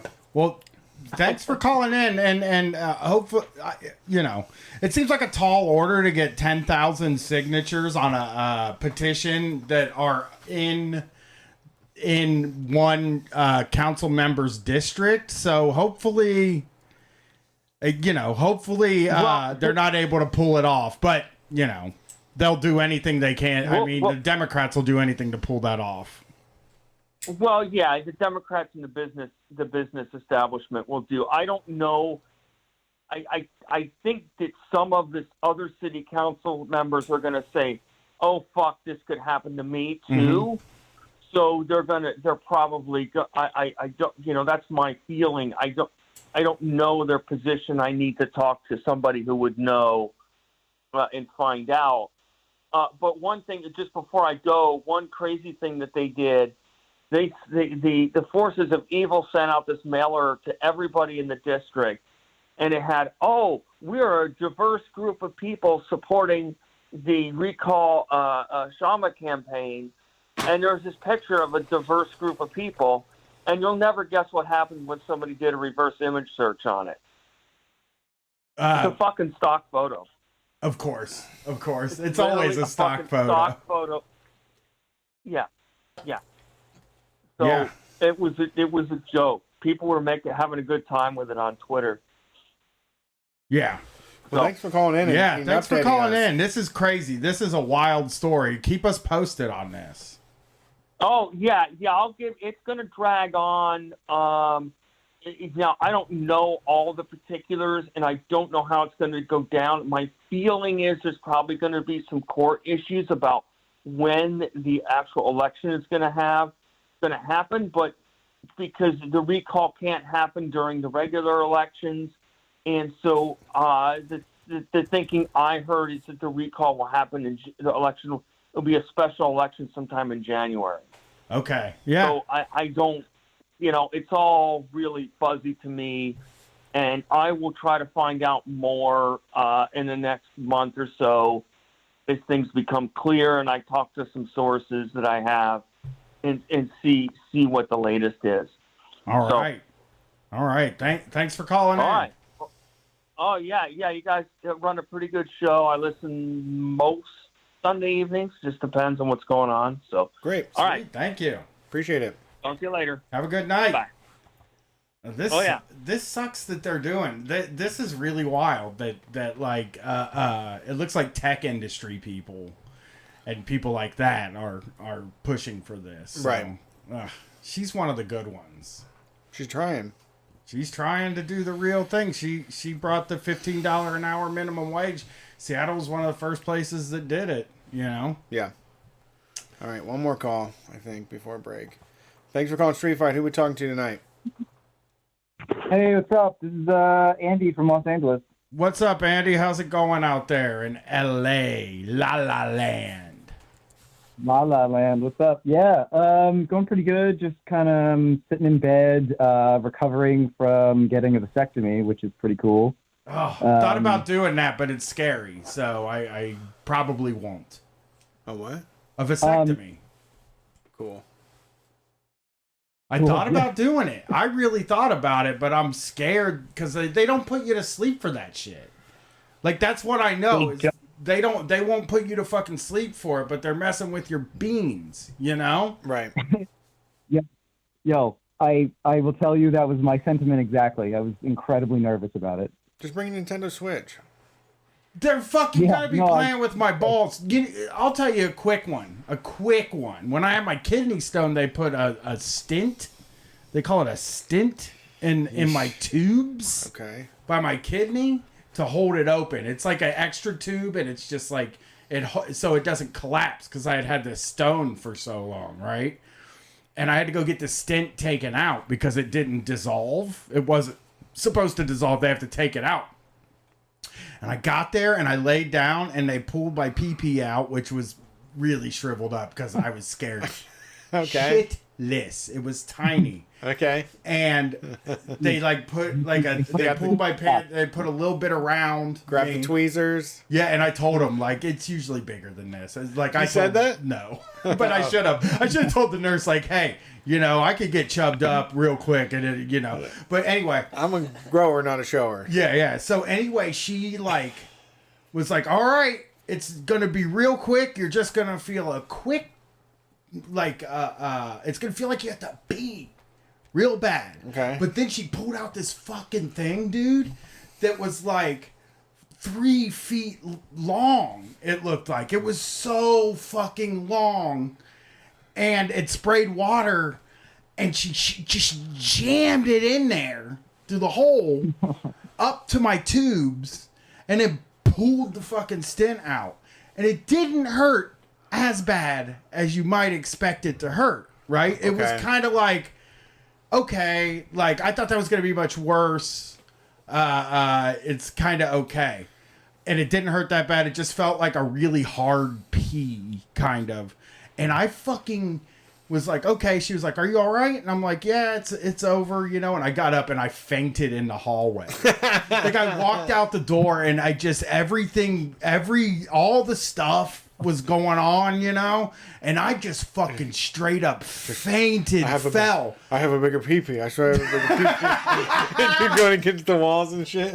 I did. I was walking through the hall and I was like holding myself up against the walls, and I just fell straight down, like with my hand on my face, and like I laid down on the floor for maybe 20 seconds, and a nurse ran up to, and fucking other patients were having to step over me, and it's like, you don't want the patients to see a motherfucker pass out in the hallway after their procedure. Yeah. You know what I mean? That's bad for biz. I probably wasn't the only person getting that same procedure. Yeah. They should have just said he went in there for some bullshit. You know, he's just a baby, you know? Yeah. But anyway, the nurse fucking comes up to me, and my mom's there, so she can't do shit. You know, you've seen my mom.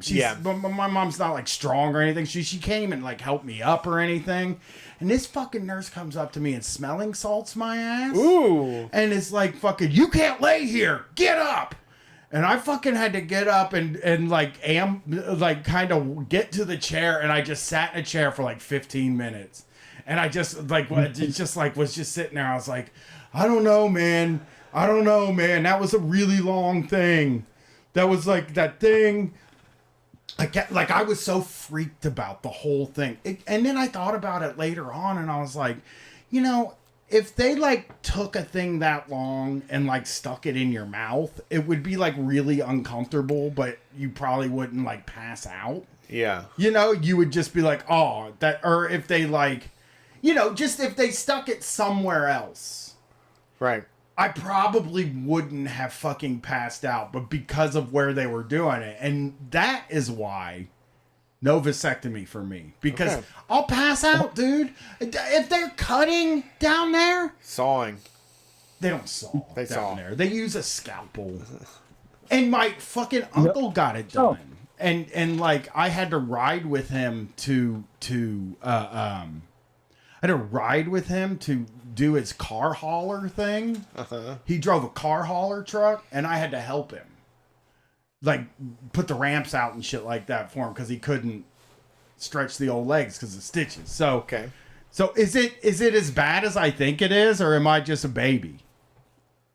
Yo, I mean, look, dude. I was a total baby. I was super fucking nervous about it, and I went, and it was like 15 minutes done. Worst part was getting a needle in your balls. Yeah, no, I can't do it. Then. Seems like a good test. Needle too. Of strength. It is. That's the thing. Dudes don't do that. Like that's something like anytime you saw a guy who would like let a motherfucker kick him in the nuts. You know what I mean? Like if that was like a thing, like the jackass guys. That's why they like soared to the heights that they soared to, because they weren't afraid to get kicked in the nuts and stuff like that. Right. Like that's why they were like the biggest fucking thing in the world, because they weren't afraid to get hurt. Yeah. Basically. Yeah. And you're right. It does sound like a test of strength where it's kind of like my ambidextrous thing, right? Yeah, it makes you well-rounded. You're well-rounded. If I can live through a needle in my beans, man, then I can fucking do anything Yep, in you're this whole well-rounded. world, you know? Needle in the Come and beans. get me. Yo. You know? Yeah. Yo, stop making me laugh. It fucking hurts. It hurts. to Oh, laugh over see, that. it hurts when you sorry. laugh. I could never do it. You know, I love to laugh so much.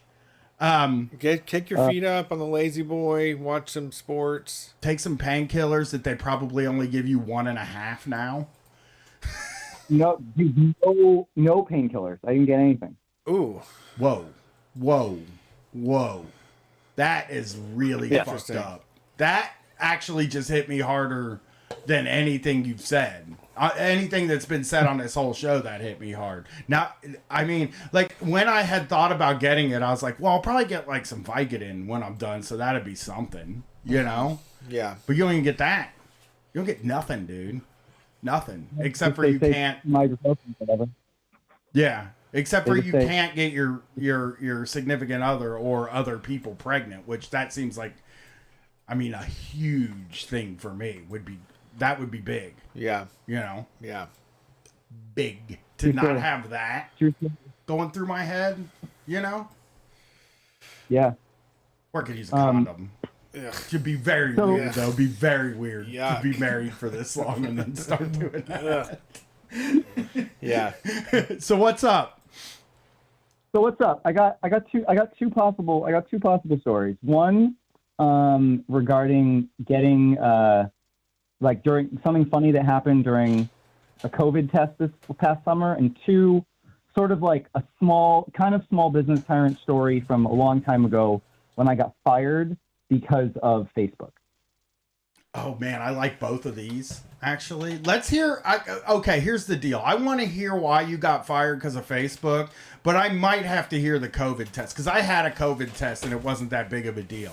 People really made a big deal out of those COVID tests, and they were fucking nothing. You know, it was like, All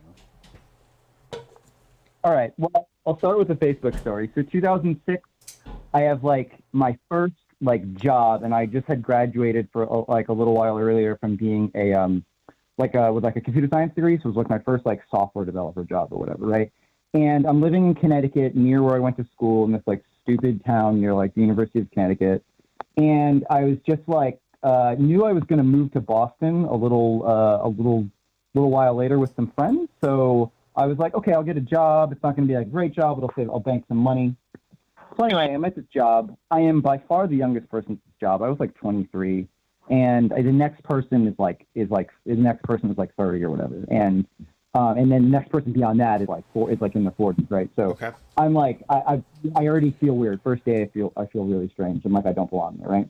Anyway, so about a month goes in. I'm at my computer, happily typing, doing my thing, and the vice president of the company comes over and she says, "Hey, Andrew, my daughter saw your Facebook profile last night." And I'm just and it doesn't really, and I was like, what the fuck? And I just didn't really put two and two together. And she just doesn't say anything else and just kind of walks away. And I'm just that's kind of a weird thing to say to someone. And then what strikes me is one, that on my Facebook profile, and this is before the whole Facebook privacy debacle when everyone kind of flipped out and made their profiles private. Y'all remember around 2007, 2008 or whatever, right? Yeah. When they started changing the settings, you have different groups and all that. Exactly, right. So mine was public, and I mean, whatever. I'm a dumbass or what, right? So fine. But I realized two things. One, in my favorite quotes, was a song title by this band, by this math rock band called Sweep the Leg Johnny, and the song title was "Sometimes My Balls Feel Like Tits." And yeah, and so I was like, okay, oh shit, all right. And the second one is that I had been having a joke conversation with a friend of mine about this job, and the name of the company was Data-Based Development Systems, which is the dumbest fucking name for a software company. Super generic. Anyway, so we're having this joke, and he's like, "Oh, you took the job with Double Douche Development Systems," And so I thought that would be funny to put on employer info that I worked for Double Douche Development Systems. Oh, yeah, that was, I mean, but who could have known? You know, back then, people weren't getting fired because of Facebook back then. Yep.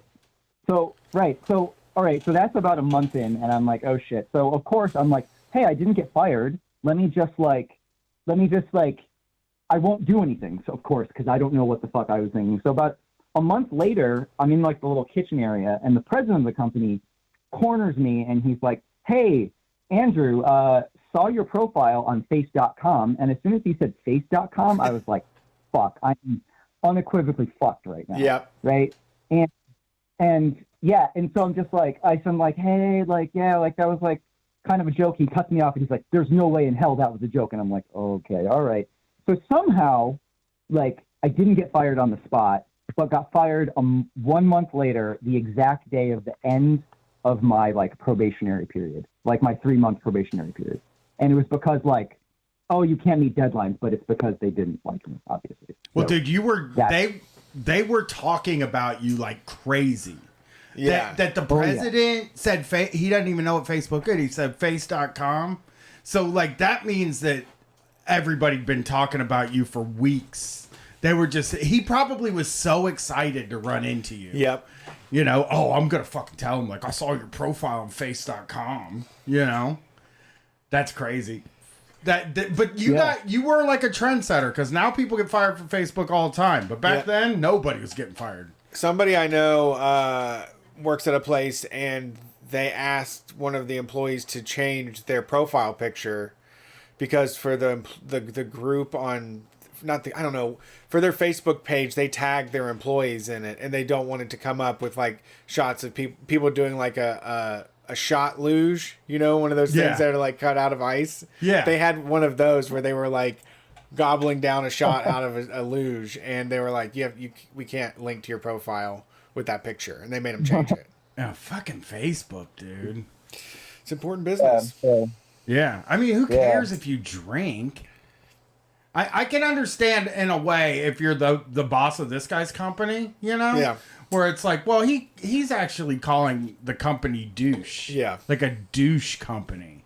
You know? And back then, calling somebody a douche was like the worst thing you could say, you know, outside of a slur.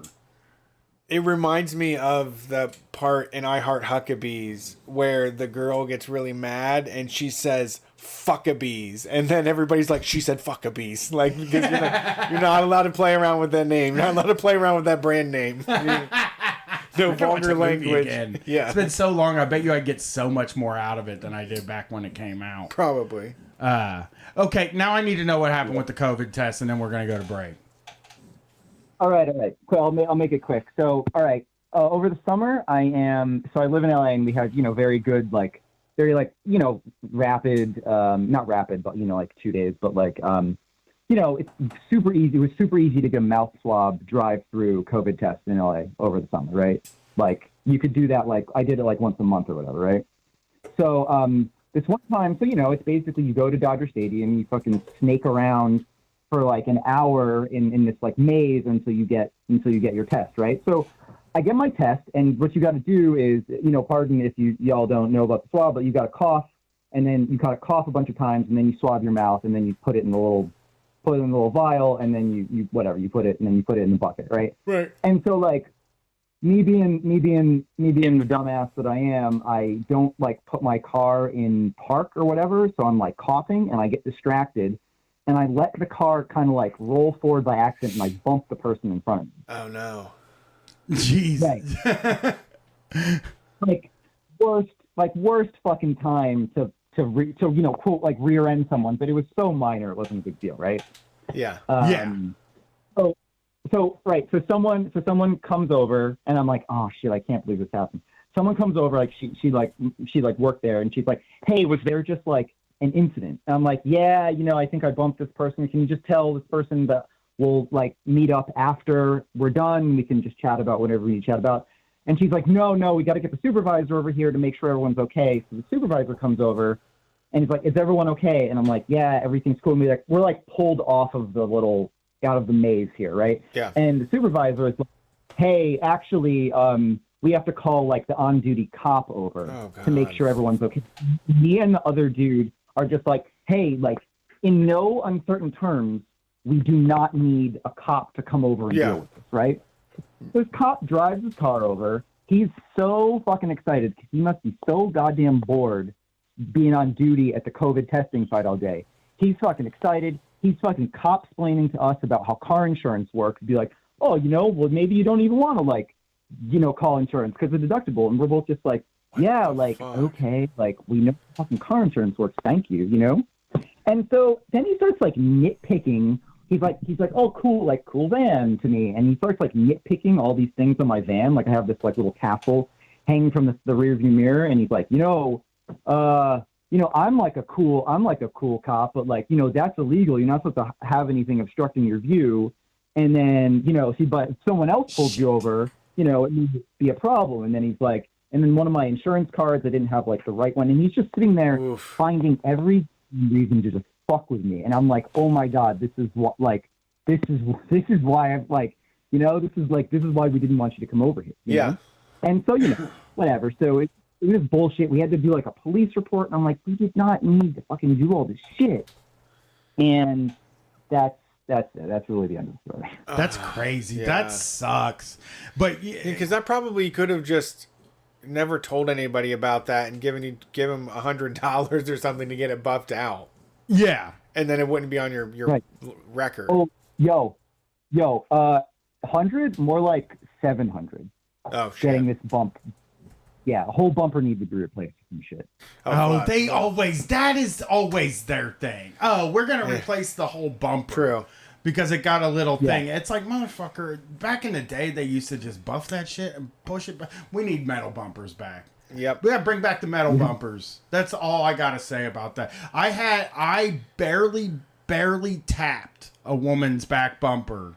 And there wasn't even any damage to it that I could see. I think there was maybe like a little, and she was like, we got to turn it into the insurance. And they replaced the whole bumper. I saw it was $900 to get it fixed. And I was like, there's nothing there. Yeah. Like I would never say anything, you know? So that sucks. Yep. Well, thanks for calling in. And damn. That COVID story is a real motherfucker. I hate when the cops show up at your wreck. Oh, yeah. You're like, bro, this is my wreck. I'll call you if I want you. Right, that's what I want. I know. Bullshit. Yeah. Well, thanks for calling. We're going to go to Barreco. Yes, thanks for calling. We appreciate it as always. We are going to take a little bit of a break. If you're in the queue, we'll get to you. I promise. We got enough time. And this music this week is from the Post Valley Green. You can find them on Spotify. They're at the Post Valley Green. I don't think it's by them. I think it's by Drexel. Who is it? Yeah, Drexel is who we're doing this week. Oh, okay. Another Pleasant Valley Green. Next week, hey, if you're Pleasant Valley Green, we'll get you next week probably. Yeah, I have to switch some stuff around. Hello, Street Fight Radio from the urban Appalachian Babylon of the United States, Dayton, Ohio. I am submitting music for my band, Drexel, for Street Fight Radio. You can find out more about Drexel at drexel.bandcamp.com. DREXEL. Here's a download link to 4 songs, one from each of our first 4 recordings. All right, there you go. Thank you from Drexel Dave Sparks. Thanks for calling in. Thanks for writing in. I'm sorry, I'm out of it. We'll be back. Enjoy the music. This is Drexel.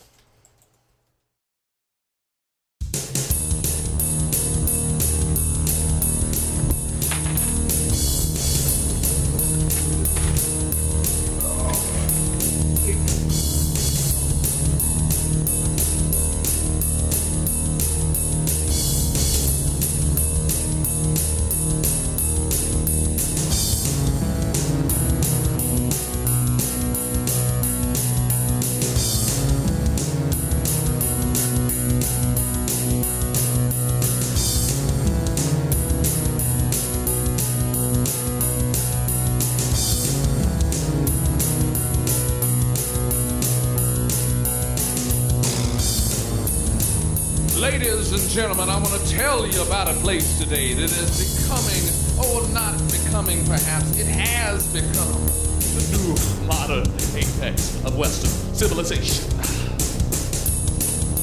A town nestled in between the cities of Cincinnati and Dayton, Ohio. Yes, ladies and gentlemen, only known as Monroe.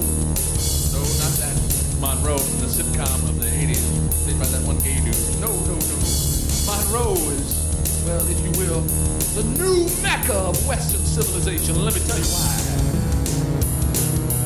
Because within the confines of Monroe, and when you pass through it, you will see very evidently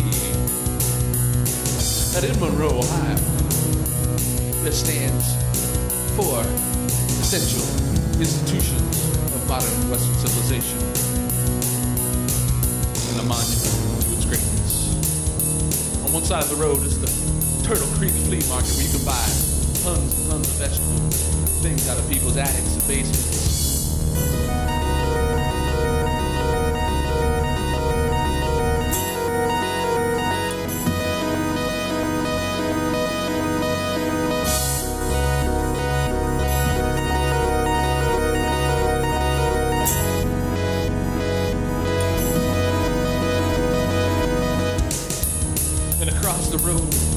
Just across the road from the Turtle Creek Flea Market is the McDonald's and the Sunoco, where you can get slushies 24 hours a day, 365 days a year. Oh my God, it's so good. It helps me feel some of just a little part of my rapturous desires, and I know you have them too. So right across the store from that, right across the road from that, is another monument to our rapturous desires in Western civilization, known as the Hustler Store, where you can buy giant King Kong-sized dildos and all the lubrication you need to lube them up, and pornographic tapes and nasty underwear and everything you need to suck fuck meat out, in, and all around.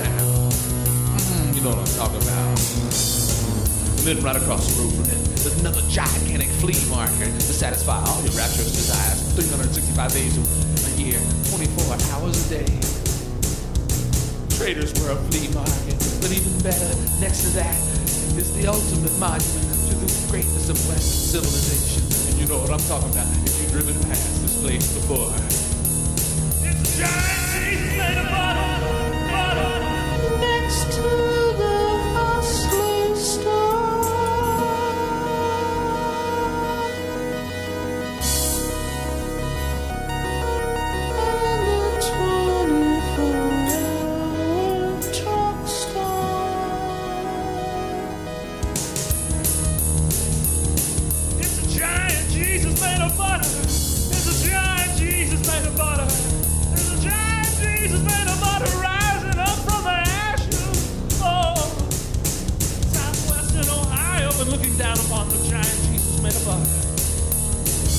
Lebanon State Correctional Institution. Another giant monument to our modern civilization, a prison. Because we must be reminded that our world, our lives, our very security depend upon the institutions of Jesus, prison, flea markets, pornography, and good old country cooking with sausage gravy on the side, in the middle, and all over everything. One day, let me tell you about an awful vision I had. I hope it never pans out, because there will be no such thing as NASCAR, baked beans, or high fructose corn syrup for everyone to ingest. That is, if the Islamic fascists take over our nation, there will be some horrendous repercussions, and I'll tell you about them. Giant Jesus made of hummus. Giant Jesus made of hummus. Giant Jesus made of hummus. Giant Jesus made of hummus.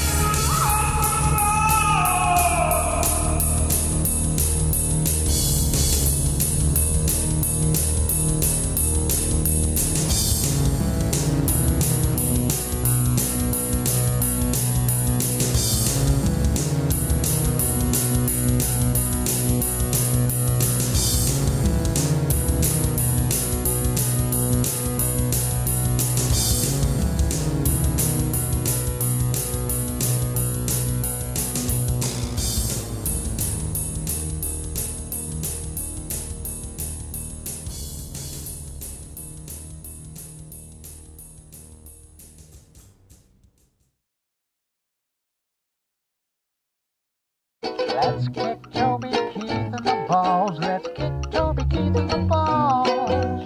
Let's kick Toby Keith in the balls. Let's kick Toby Keith in the balls. I like to take a shot in his cowboy hat and take off with his favorite girl. He's just about as useless as a chisholm hanging from the Peter of Milton Berle. Let's kick Toby Keith in the balls. Let's kick Toby Keith in the balls. Let's kick Toby Keith in the balls. Let's kick Toby Keith in the balls. He'd proudly take a stand at Obama's right hand, but turn around and pee in his pool. A barbecue sauce wearing swearing man. He's just another right-wing tool.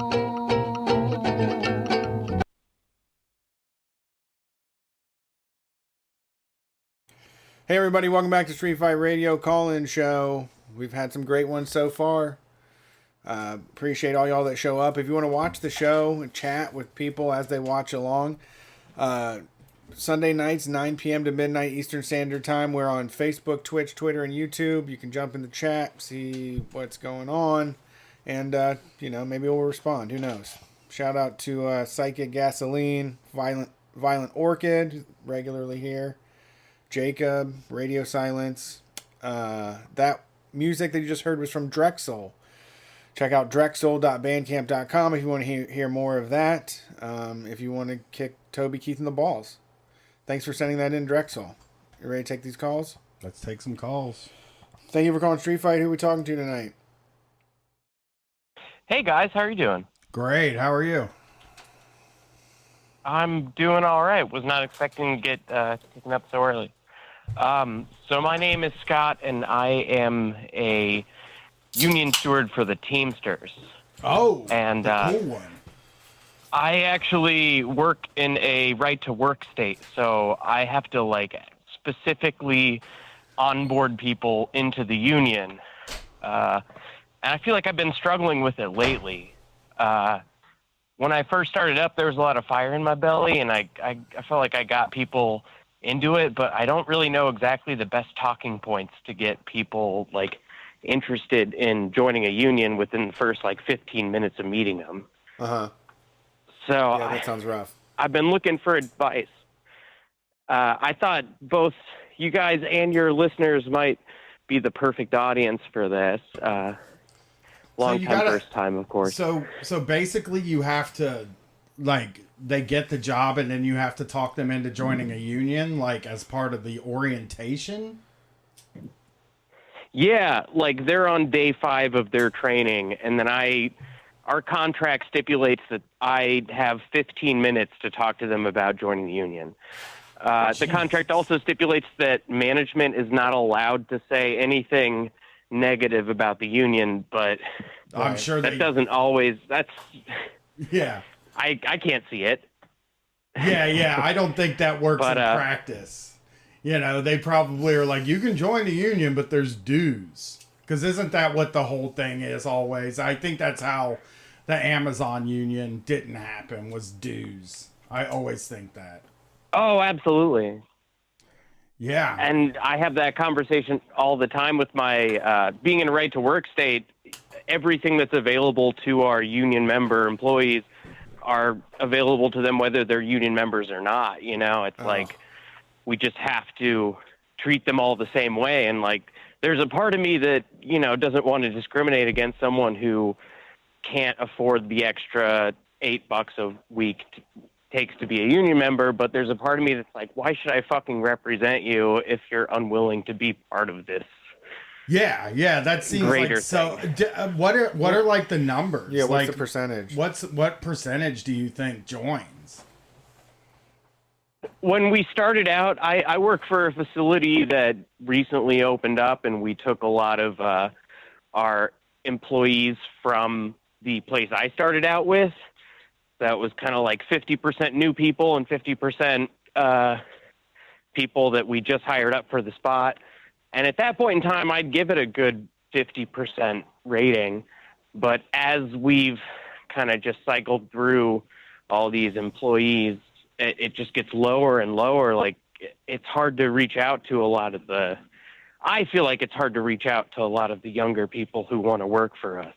Yeah, I would imagine that. Like that like, you know, they haven't really seen a world where unions were, or maybe don't understand a world where unions were relevant. You know what I mean? So it's like, exactly, they get in there and then you're like, well, you know, yeah, you get the same stuff, but like you're helping and like paying into this thing, which is a good thing, you know?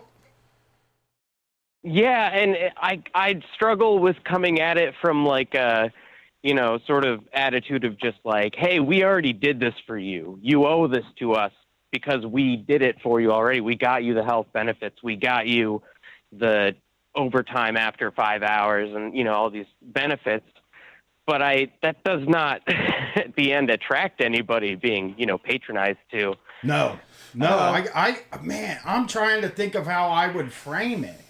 You know, like it's kind of your responsibility to do, you know what I mean? Where it's like, I can only think of things like, hey, it's like your responsibility to pay into this thing that is helping you, you know? That's like the best sale I can do.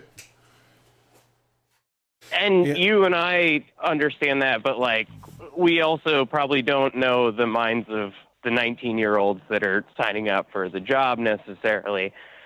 It's a weird spot to be in. Yeah, I don't even, it's real. I'm really struggling to figure it out. Again, it's like, it is like a responsibility that they join. Like they should be throwing in on this, you know? Yeah. I mean, I think for me, I would bring up the stuff that the union has accomplished, and I would just say, and we're here, and the more funds that we have, the more things we can get for the employees. Like the more we can do for you, and make sure that these things are protected and that we can get better benefits. You know, I'd also consider, that's absolutely true. For me, what I would consider also is some sort of exercise where I would get a notebook out and kind of write down why you believe in it and why you care about it, and kind of figure out what you really believe in, you know, because with sales, a lot of the hard part is like, if you don't believe in it, it's hard to convince somebody. But if you really believe this is a great thing that you're selling, it comes through. Like it comes through. You don't have to do as much selling if you actually believe in what you're doing. So I'd zero in on the stuff about your job that does make you feel good, or the, you know, the benefits that have come from the union, and then kind of to figure out from there how to convince them. I agree with you 100%. I guess the only problem that I find with that is that I'm a fairly radicalized leftist, and coming into a conversation with a bunch of naive, like 19-year-olds that are just starting their first job. Yeah. And trying to, you know, like talk about Marx or something. Yeah. I don't know exactly how to layer in the important stuff. Without going too hard on it. Bringing up Marx probably isn't going to get you there. Would be that is a guess. I don't do that, but yeah, that's an example. Well, yeah. And maybe that's another thing too, is break down some of the concepts, but figure out how to say them, you know, in a different way. Some of the stuff, you know, like, you know, we're making a ton of money for them, and we only get paid a fraction of that, you know, and they could afford to give us more, that kind of stuff. Instead of, well, you're getting chased by a dog, and I've done a lot of that. They must be really anti-union out there. Well, it's a very rural area, and it's not that it's an anti-union area as much as that we have such a hard time getting people on board in the first place. Right. I kind of believed the law neutered it. The law completely neutered the union in your state. Yeah, this is naivete, but I thought it meant that you were automatically signed into the union, and then you could choose not to be. I didn't know right to work means I have to sell the union to you. No, I just have 15 minutes contractually to try and sell them on joining, and if practically they have the opportunity to join whenever they want thereafter, But as you can imagine, I don't get people signing up after that first meeting. Like either they sign up or they don't. They don't think about it. I think and perhaps that's what I'm trying to change. Here's a little bit I think could help. It's like, the union negotiated the benefits that you have. And the more people that sign up for the union, the better the benefits are going to be because there's strength in numbers. Might be the way to do it. It's like we could get so much more than what you're already getting, because that's an issue too. I think, they're coming into a job where they probably needed a job, and they're fucking coming into a job and like they're like, I'm just happy to fucking have a job. Yeah. I'm just happy to be getting a paycheck. And the rest of the stuff is just icing on the cake. Right. For sure. Yeah. It's also hard because we don't guarantee benefits until a while into their, like, it almost seems like our contract is set up in order to make people think that the union works against people who just start working there. Yep. All the benefits kick in at like 9 months. They have no sick days until they hit a year, no vacation. And it's so hard to sell it to people who are, it's hard to tell people to pay their dues in a society that's very much based off of, like, what do I get here and now, which is understandable. When you're coming into a job, you have a right to expect that your material needs will be met. Yeah, that's interesting also to think about. Like, not getting any sick days for a year seems crazy to me. Isn't it usually 90 days when you start getting your sick days? Like, just a few. You don't get like the full 2 weeks or a vacation or whatever amount of vacation you get. But I thought you usually got most of that stuff 90 days in. Same. They get the opportunity to use scheduled days off, so they can call in, but it's unpaid. Got it. Which is better than nothing. In fact, our attendance policy is better than a lot of places. Theoretically, you could miss 10% of your shifts and still maintain your job. And the union got you that. That's what you could say. You could be like, and the union got you that. Oh, trust me, I bring that up every time.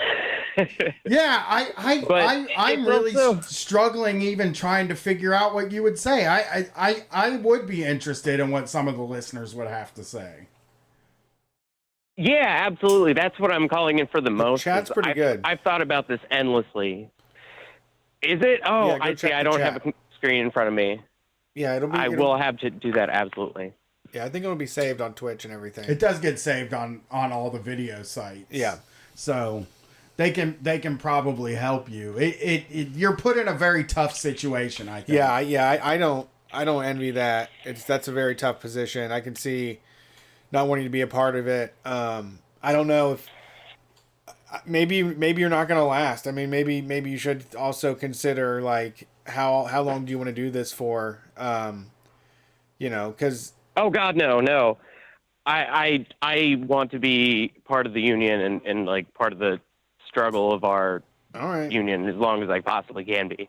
Yeah, well, maybe get a different job somewhere else. I don't know. That sounds like a shitty setup. I just am like, it's like an impossible thing to do. Well, there's no one else to do it. I'm the only one left to do it. Like, it's not a matter of like that I got stuck with it as much as like if I'm not telling people to join the union, there's no one else to do it. Yeah. Are there other companies though that you could work for? I know you don't like really get to pick, but like other companies you can work for the union for?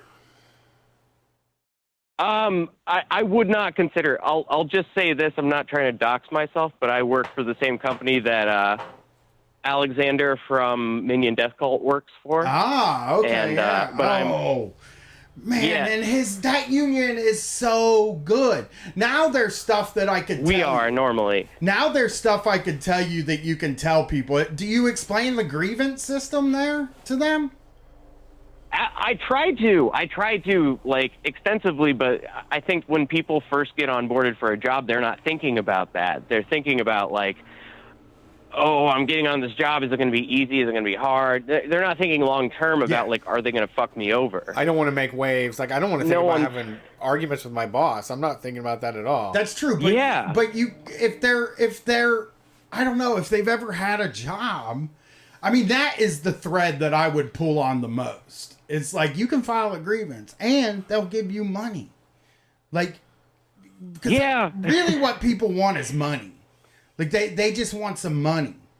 And like, if you're like, well, you know, if you file a grievance and the company has to give you a certain amount of money, and that's a pretty nice thing. And then maybe they'll be like, oh, okay, well, if I get a manager that's a dick, then there's something I can do. And then just be like, all the managers here are fucking dicks, man. Yeah. I'll agree with that. Yeah, you just go in there and say anonymous. that in front of the manager too. Like, yo, man, all the managers here are fucking pricks. Look at him. He doesn't look nice at all. What is nice about our contract is it stipulates that management is not allowed to say anything bad about the union, or else we are entitled to a monetary payout, which I will say is absolutely amazing. That's cool. Every company should be that way. Yeah. Yeah, that's tough. Well, yeah, hopefully the listeners will come up with some stuff, but if it's the same place that Alex works for me, it's motherfucking grievances. Like, even just hearing that now, I'm like, man, I'd love to file a grievance. I'm like trying to file grievances. Can you file a grievance if you're not in a union? Yeah, you can, and that's partially maybe part of the problem is that everything that all the benefits that extend themselves to union members are extended to non-union members because of being in a right-to-work state. So it's a difficult case to make why you should join a union, except for the fact that you can vote for your representation, which yeah, people don't care. Does not mean a lot. Yeah. Yeah. Right now, that's me, and I'm not able to be present enough in people's day-to-day work environment because I'm working a job too. Fuck. It's just difficult. Yeah, I would talk to the people in charge and tell them to start roughing up that people don't join the fucking union and just getting a little more old school. Give them cold shoulders, treat them like shit, get them out the door if they don't join the union. You know, that's a good idea, honestly. I could be a little bit more. I'm part of the Teamsters. We have a history of, getting shit done in a way that's not exactly the way it's supposed to get done. Sure. Yeah, for sure. Anyways, well, I really appreciate your guys' input, and I keep hope listening. That the, hopefully somebody listeners have some. Hopefully the listeners will have a little bit too. That's a interesting problem you have there. Someone did say if you can do some IWW meeting stuff on Zoom right now, if you wanted to check in with them and kind of let them hear your elevator pitch, and they can kind of help you with it. Oh yeah. That might be a good idea to have people hear your elevator pitch. That's a good point, Brett. Like letting other people hear what you're going to say. Yeah. Put one together. Call us back. We'll see if we join the union. Oh, hell yeah. I'm not especially online, but I will reach out to you guys again and to the audience in general in picking up their advice and hopefully using it. And hopefully I get some more people to join because it's been rough lately. Absolutely. Yeah. Hopefully that we helped a little bit. I really you really hit me with a stumper there. That's a tough one. Well, I appreciate all your input anyway. It's stuff that I feel like I've considered, but it's good to hear it reiterated because it makes me feel like I'm not actually crazy. Yeah, and you can also bring up the grievance thing and just leave out that they could file a grievance anyway. You know what I mean? Just like, well, you can file grievances. And then, of course, it's like, well, you could still do that, but you don't have to say that. Yeah. You could be a little bit That's dishonest. True. Yeah. Yeah. We can file grievances. I feel like I have to do that. It's hard being genuinely having integrity because you don't want to tell people oh, you get all the same rights whether you're a member or not, but you also know we need people to be members. Yeah. Maybe I should be a little bit disingenuous. God, right to work states fucking suck. All right. Thanks for calling in. Now I'm pissed off about right to work Absolutely. states. Thank you guys. Yeah. Have a good night. I'll report back. It would also be, you could also maybe, what if you started a big text chain with only the union people, And if you needed like to borrow like jumper cables or like a saw, or if you wanted to see if someone had like a mixer they weren't using or something, then you could have like a little private social club that like takes care of each other. Yeah. Yeah. Oh, yeah. The unions in the break room, you get to have the smoothies. Yeah. You know? Yeah. And we do Margarita Fridays. Yep. You know? For dues paying, show your card, and then, Show your union Pete's going to card, make we'll have margs. Margarita Friday. Pete's going to make non-alcoholic margs, and everybody gets one, and Susie made queso dip. We just do it after work. So we have big fucking parties after work. Yep. Margarita parties. Yep. You know? And, you know, you could come, but you have to just sign for the union, and I'm going to tell you, they're fun as hell. Yeah, you we have a know? good old time. It's crazy. They have those luges. They have shot luges, Yeah. Fucking, and then you just got to make some margaritas every Friday. What's the fucking worst? I mean, that sounds right. great. Margaritas and hamburgers. Yeah, margaritas and frozen hamburgers. Boom, you got yourself a nice little fucking party. And then maybe get some of those big ass cheeseburgers and just throw them in the freezer. Okay. And say for union members only. You know. Yeah. Write it on the package. It's like, no, these motherfuckers. Yeah, you can get them. Just buy Angus burgers and leave them in there, but don't ever cook them. But just put like union dues paying members only. Yep. So they get reminded every time they go in there. Man, that right to work shit is fucked up. I really did awful. think that they had the opportunity to opt out of the union. I didn't know you had to fucking sell them the union. Fuck. Yeah. Yeah, it's and I don't and if making sure they get all of the same benefits that doesn't make any fucking sense. Like that's only to people that are trying to shut down unions. Does that make sense? Yep. Yeah. I mean, you're on your own. If you don't want to join the union, deal with HR, and you're on your own. So this is your wages. Bargain. The union. This is what we get. This is how many days we get off. This is our fucking system. You can be a pirate all on your own if you want. But it's like the company makes joining the union free. To like drain the union, you know what I mean? Because it's basically, you don't have to join it, you know? So it's free to get all the benefits and rights of a union. Yep. And then you're like trying to fucking sell, you know, a 22-year-old. Yeah, and like $8 a week. They could get some Nintendo Switch indie games for that much, 2 of them. Yeah, they could get like Celeste or whatever. Yeah, you know, and play the shit out of that. I mean, $8 a week though is like. For a union, it's like, that's not too bad. You can. Yeah, it depends how crummy the wages are, though. This is starting out 19-year-olds. Yeah. In that company, they're usually pretty bad wages. Is it? I don't know. I always saw it as a good wage company. I mean, it paid a few dollars more. Yeah. It paid double digits when everyone else was paying singles. Yeah, but you get those cool brown shorts. Right. You know? All right, thanks for calling Street Fight. Who are we talking to tonight? Oh, there's Lee. Can you hear me all right? Yep, we can hear you. All right, cool. I just want to make sure.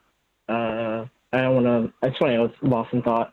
I don't want to spend too much time on it, Brett, but I just want to mention everybody in the chat and everybody listening has solidarity with you, and we're all in your corner, man. So I'm not in. I don't want to dwell on it, but I'm Switzerland. I'm in the middle. You're a neutral party. Thank you. Well, I mean, I am. Thank you. I will say I am in Brett's corner, but I can't be. Yeah. I can't not be in the other corner too. You're intertwined. But I just want to say to everybody in the audience, you know, I appreciate Brett a lot, and everybody does. And I just want to say it. You don't even know I appreciate Brett a lot. I mean, yeah, you should. I know. I'm glad you're making me laugh because I have a bummer topic about how my I haven't really talked about myself since I called in with the weed superpower story because my life has been a continuous trash fire since the beginning of February. To the point where I have like $5 to my name right now. Okay. I've been there. Which is ironic. And so I have a continuous story of being traumatized by money and capitalism as of late. At the beginning of the year, I was still working at my dead-end warehouse job that I barely ever got over minimum wage. Like, they started me at $10 an hour, and I was getting merit wages. But then, like, they would up the starting wage by $3 and then only give the veterans 40 cents. So it basically just wipes out, multiple years of, quote-unquote hard work. Like, good job. You did hard work. Here's a raise. And it's just like your hard work is nothing now. Actually, your whole value as a worker, your institutional knowledge is nothing. That sucks. It's yeah. ridiculous. And so that. Yeah. Was it a big and warehouse? everybody there. Was it a big corporate warehouse or was it a small business type of warehouse? Oh yeah. It's one of the big ones in Groveport. Oh yeah. In Groveport? Oh yeah. Okay. I know that place. Yeah, hey, now you're speaking my fucking language, buddy. I know. I'm in Groveport all the time. I have multiple friends who live in Groveport. That's my joint. That's my place. Stomping grounds. It's my old stomping grounds. I used to get in a lot of trouble on Roll Road.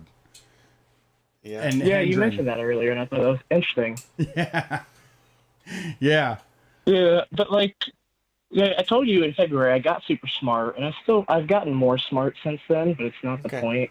But like in February, I started making real stock market money, and in about 6 weeks, I made double my yearly rate at my old job. Okay. Right. Hell yeah. About 80 grand, really quick. Stomps. And then so suddenly. It's not that I won the lottery. It's just I know how to play the stock market very well. It's not very hard. We only have $5 now. But that's the other thing, right? Is I was so jaded by my previous work at the warehouse, where like my knowledge, I put in millions of dollars into freelance work into that place over my decade there, and I never got any advancement. It's bad. Yeah, those are some brutal warehouses. I do know the Rickenbacker warehouses are pretty brutal. Like I have friends who work there. They're not the kind that they're not the good kind.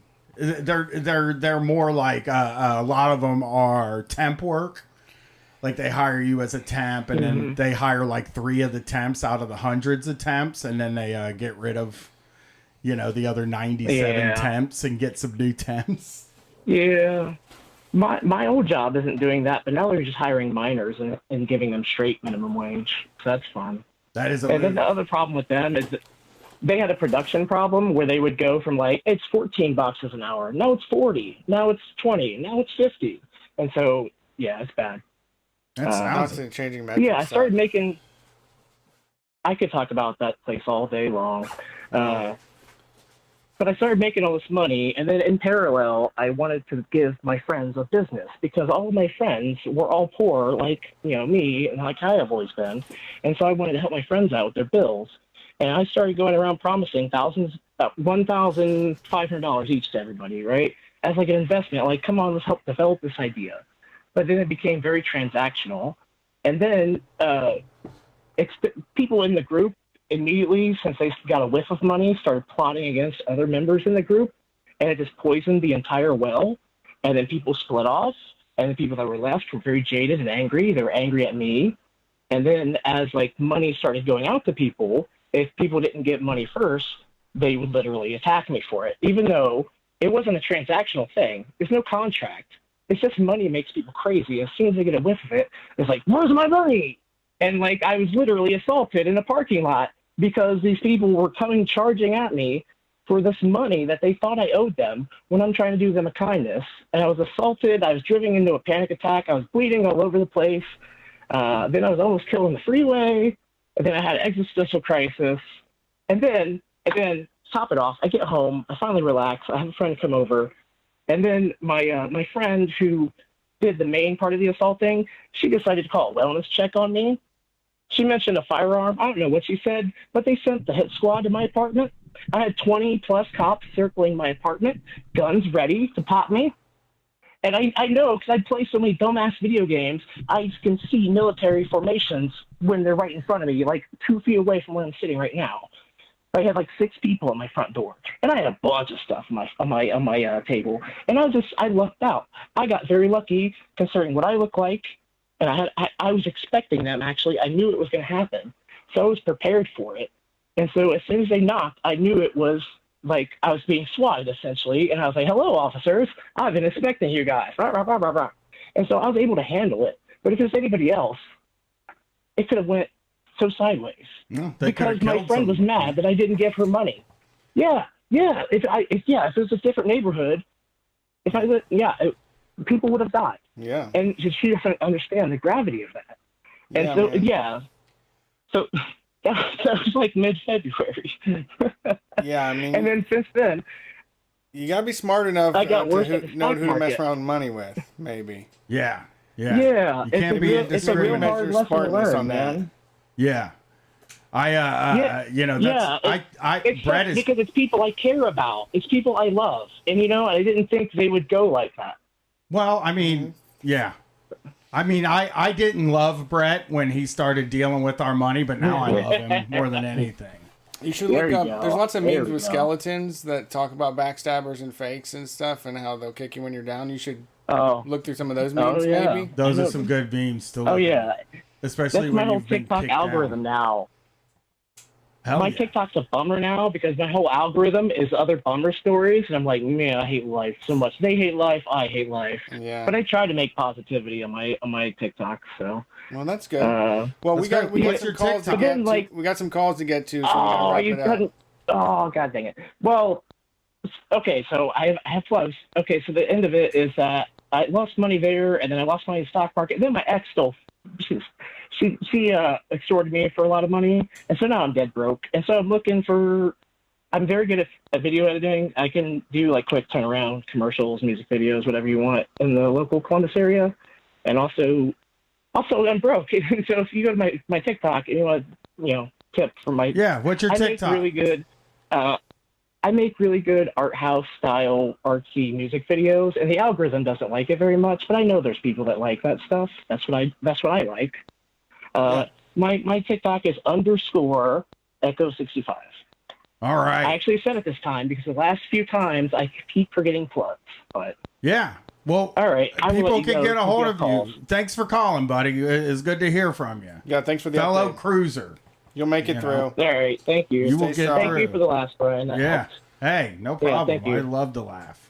I mean, Echo65, everybody. _Echo65. Okay, underscore. That's _Echo65 on TikTok around the clock. Tickety talk to art house stuff. Yep, you got to Mostly. get that. People want that. It's hip, man. It's coming back. Everything comes back. I need to do TikTok. I'm gonna go TikTok back is on. fun. You know what I recently did with TikTok? I followed a bunch of I followed CEO Lawyer. You know, so now because I read this whole article about landlord TikTok, so now I just followed everybody that was landlord TikTok. So I'm learning about those are fun. Landlord. Oh shit! See, that's the thing about TikTok. When you open it up, it just starts going. It just goes. Yeah. Hold on, I'll tell you the guy's name because I don't remember what it's called, but I sent you the article about it. I want to play some of them on the show. Oh yeah, some of the landlords. House Hustle or some shit. Yes. Yeah, me. Okay, here we go. I followed 2 accounts, CEO Lawyer and Comrade MCK. Okay. Those are the only 2 accounts I follow. I should follow Street Fight and you. Yeah, Street Fight is me. Okay, I'm following Street Fight now. I think we're going to have Comrade Michaela call in. Tonight? No, I talked to her though. She called in once. Did she? Oh, I guess like last week. I thought we were gonna have her call again. Maybe I thought something. We else. should. Sorry. We should have her call in next week. All right, you ready? Yeah.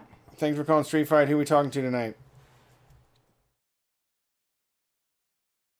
Uh-oh. Hello, skeleton. Rattle me bones. Hi. Hey, what's is it up? me? Can y'all hear me? Yeah, we can hear you. What's I am up? not a skeleton. Hey, it's Dave from Oakland. I got kind of a good Street Fight story for y'all from like back when I used to work at a gas station. What's up, man? Long time, first time. All Not right. much. Just kind of hanging out on a Sunday night, doing that whole thing. But kind of related to like the last dude's call. I used to work at this gas station, and back then it was like $6 an hour or something. Uh-huh. And I remember,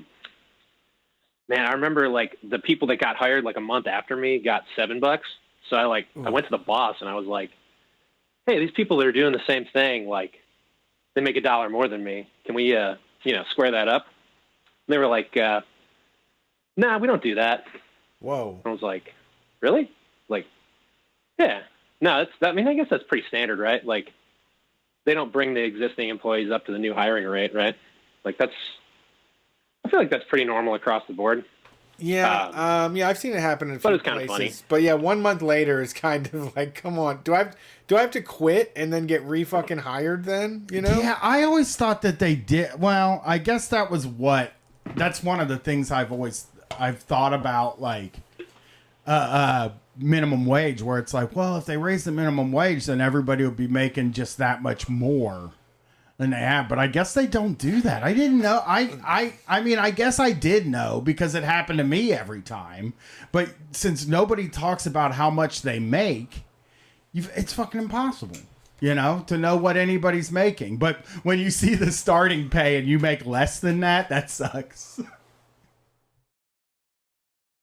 Yeah, right. And so, like, you're at a gas station alone with, like, all this stuff, and you're like, all right, well, I'm going to, like, find a way to make up that extra 50 cents an hour, Hell yeah. Maybe, Hell yeah. maybe grab something. They Maybe got not, some of the best stuff to steal. But, like, really, did it have roller hot dogs and shit like that? Did you have all that stuff? Because that seems like the only stuff you could really steal from a gas station. We didn't have roller hot dogs, but we had, pizza in the spinny thing. Okay. Did you have tornadoes? So, I could make myself a pizza in the spinny thing. Yeah, the unfortunate... no tornadoes, just pizzas for some reason. The unfortunate thing about that gas station pizza is that it's, like, really bad. Like, it's as bad as pizza gets, It's abysmal. It's, yeah. Yeah. I don't even know if I can... When you're a broke college student, though, and it's fresh, it's and not it's bad. pizza. Yeah, and it's pizza. It's just kind free, of like... When you're in your fucking 20s, dude, it doesn't matter. Pizza is just so good. You're just, like, ready for pizza. It doesn't matter if it's Little C's. I mean, I'm still ready for pizza all the time. I know. Me too. That's part of my problem, is that I'm always ready for a pizza. Oh. I mean, when I do the cheat day thing, it'll be pizza every time. So what's up? Have you been dieting long enough to have a cheat day yet? No. I will not be doing that until sometime at the end of the week. Like, because I usually do diet. If I'm dieting or I'm trying to eat better, I do 6 days on, 1 day off. And then on that 1 day off, yeah, that's a jam. And then on that 1 day off, though, it slowly becomes more normalized. Like, some weeks it's like on that 1 day, on the first few weeks on that 1 day off, I'll just fucking slaughter all of the progress I've made. But over time, that 1 day off gets to be more reasonable because you're more reasonable throughout the week and you've kind of readjusted your situation. Totally. I thought y'all might enjoy the way I quit that job, though, because it was kind of fun. How'd you quit? So, so I used to work like a 2 to 10 shift, and they had been doing this thing where they would give people surprise double shifts. Like, you'd show up and they wouldn't have anybody scheduled after you. And they pulled that shit on me. And I was in college. I had a test the next morning. So, I do my 2 to 10 shift. I talk to the manager, and I'm like, hey, I don't see anybody on the schedule after me. And the guy's like, oh, don't worry. I definitely got somebody coming in. They're not on there, but, I got somebody. I got you covered. And I was like, I don't know. I don't know about this. So, I do my 2 to 10 shift. 10 comes around. Nobody shows up. 10:30 comes around. Nobody shows up. Yeah. So, I can see what's going on here. I call that guy, the manager, and he's like, well, I don't know. I had somebody. I don't know why they didn't show up. And I was like, dude, you need to get in here. I'm not doing this overnight for $6 an hour. That's crazy. Yeah. Do you think he had somebody for real?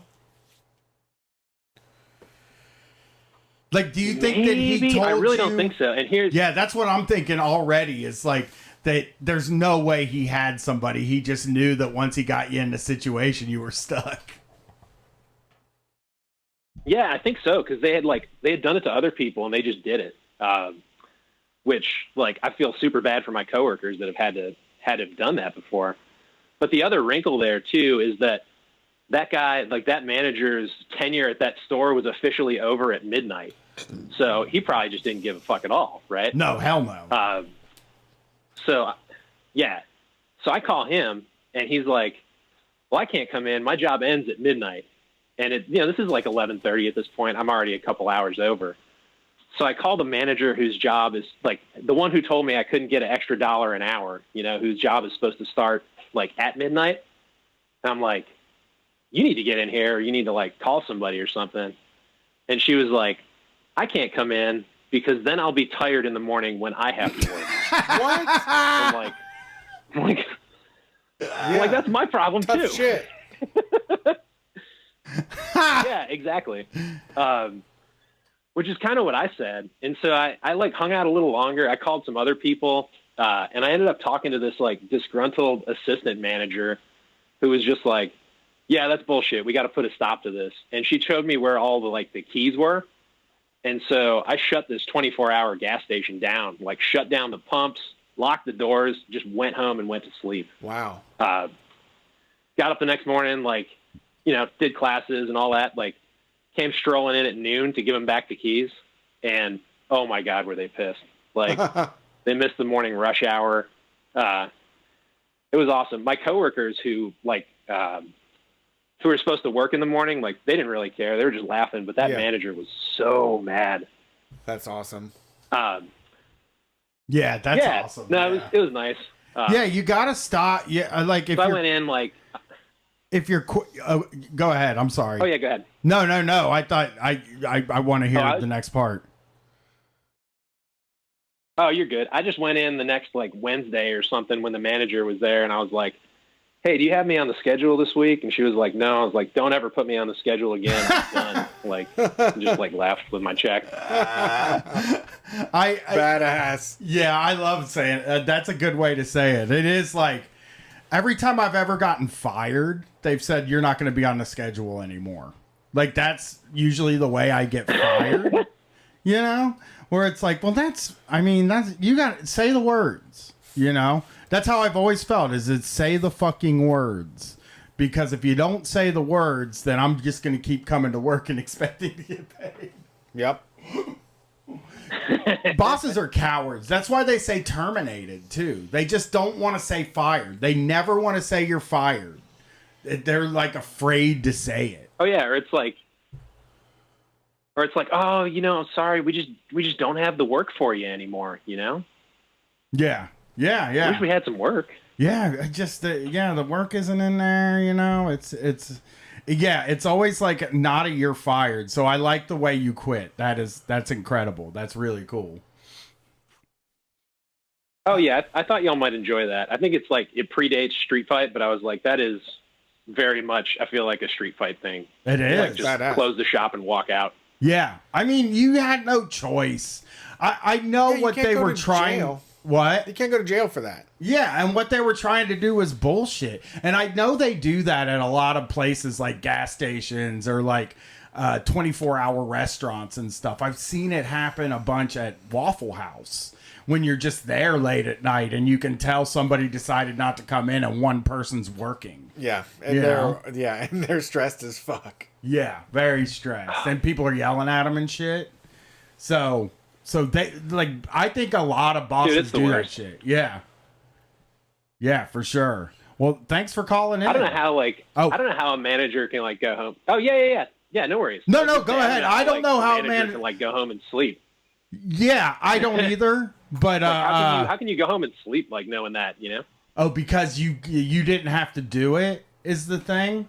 That I think that's what it is. Is it's well, I didn't have to do the shift, so I'll be sleeping very well tonight because I won't be at the gas station. I forgot about the best part about this too. I was all right. I got a job at a bar being a bouncer 3 weeks later or something, which was a way better job. Badass job and too. Badass I think job. 3 or 4 months later. Oh yeah. That shit, what a terrible job to give a 19-year-old, but it's so much fun. Yeah, and when you tell people what you do, they think you're a badass immediately. That's the thing.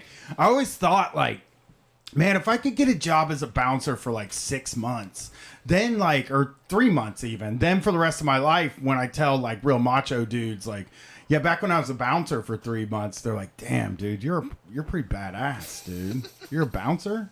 Yeah. Yeah. You were a bouncer? You would bounce people out of a fucking bar? That's the way to do it. It is, right? You want to be one of those like short-term bouncers. Like just do it for like a year because like you don't want to be one of those old guys with a ponytail and a bunch of stab marks, you know? Yeah.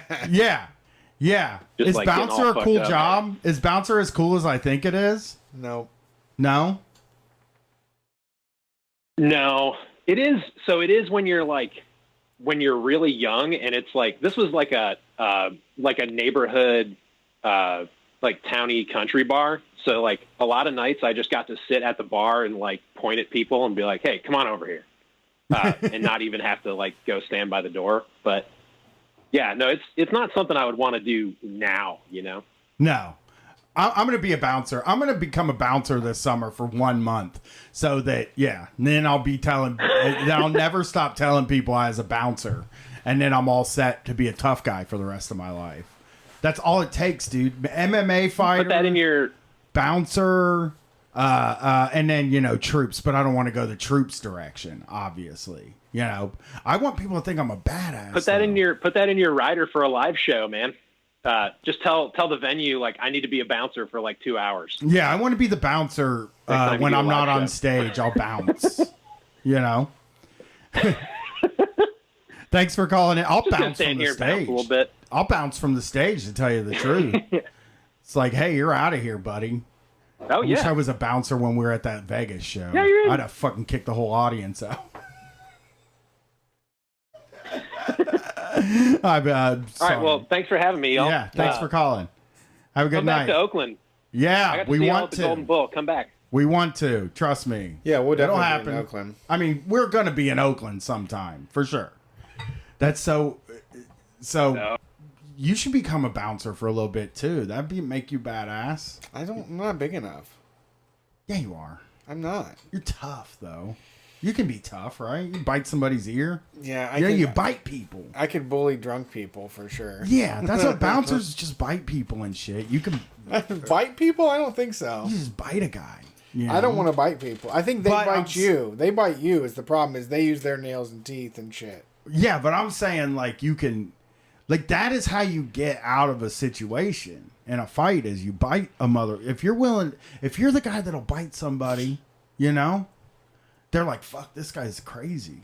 I don't want nothing to do with him. That's my plan for the next time I get in a fight. If I ever get in another physical altercation again, I'm just going to I'm going to try to kick him in the nuts and I'm going to try to bite him. Okay. Bite him anywhere I can get a hold of him, too. Just fucking as hard as I can. You're gonna, I'll draw blood. Catch their arm and bite into it? Or wherever. Face, arm, leg. Okay.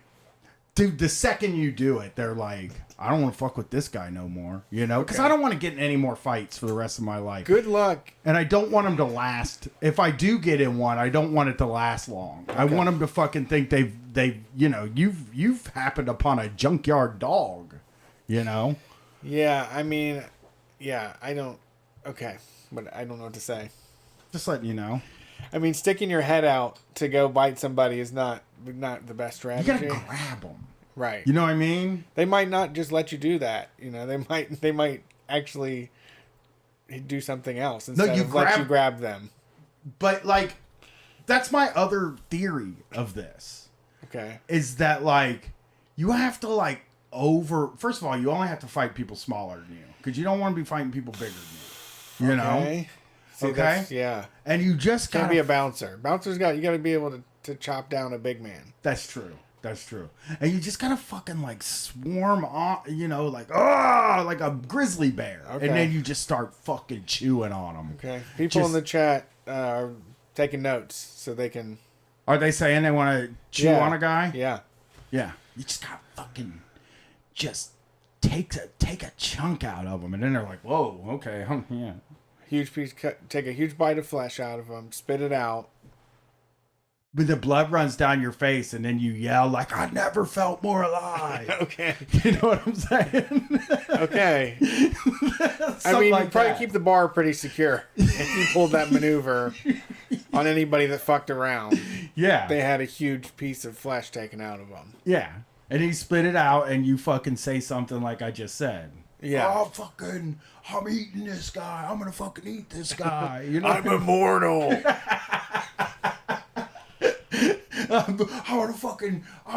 I'll eat his fucking whole arm. If you don't stay away from me, I'll fucking keep chewing. I don't care. I'll gnaw on this man. Yeah. You know? Like George the Animal Steel. I mean, he fucking won some matches, you know? All right, next call. Thanks for calling Street Fight. Who are we talking to tonight? Hello, little skeleton. Oh, it's Zach. Hey, What's I up, forgot. Zach? I'm How's here. it going? Hey, good.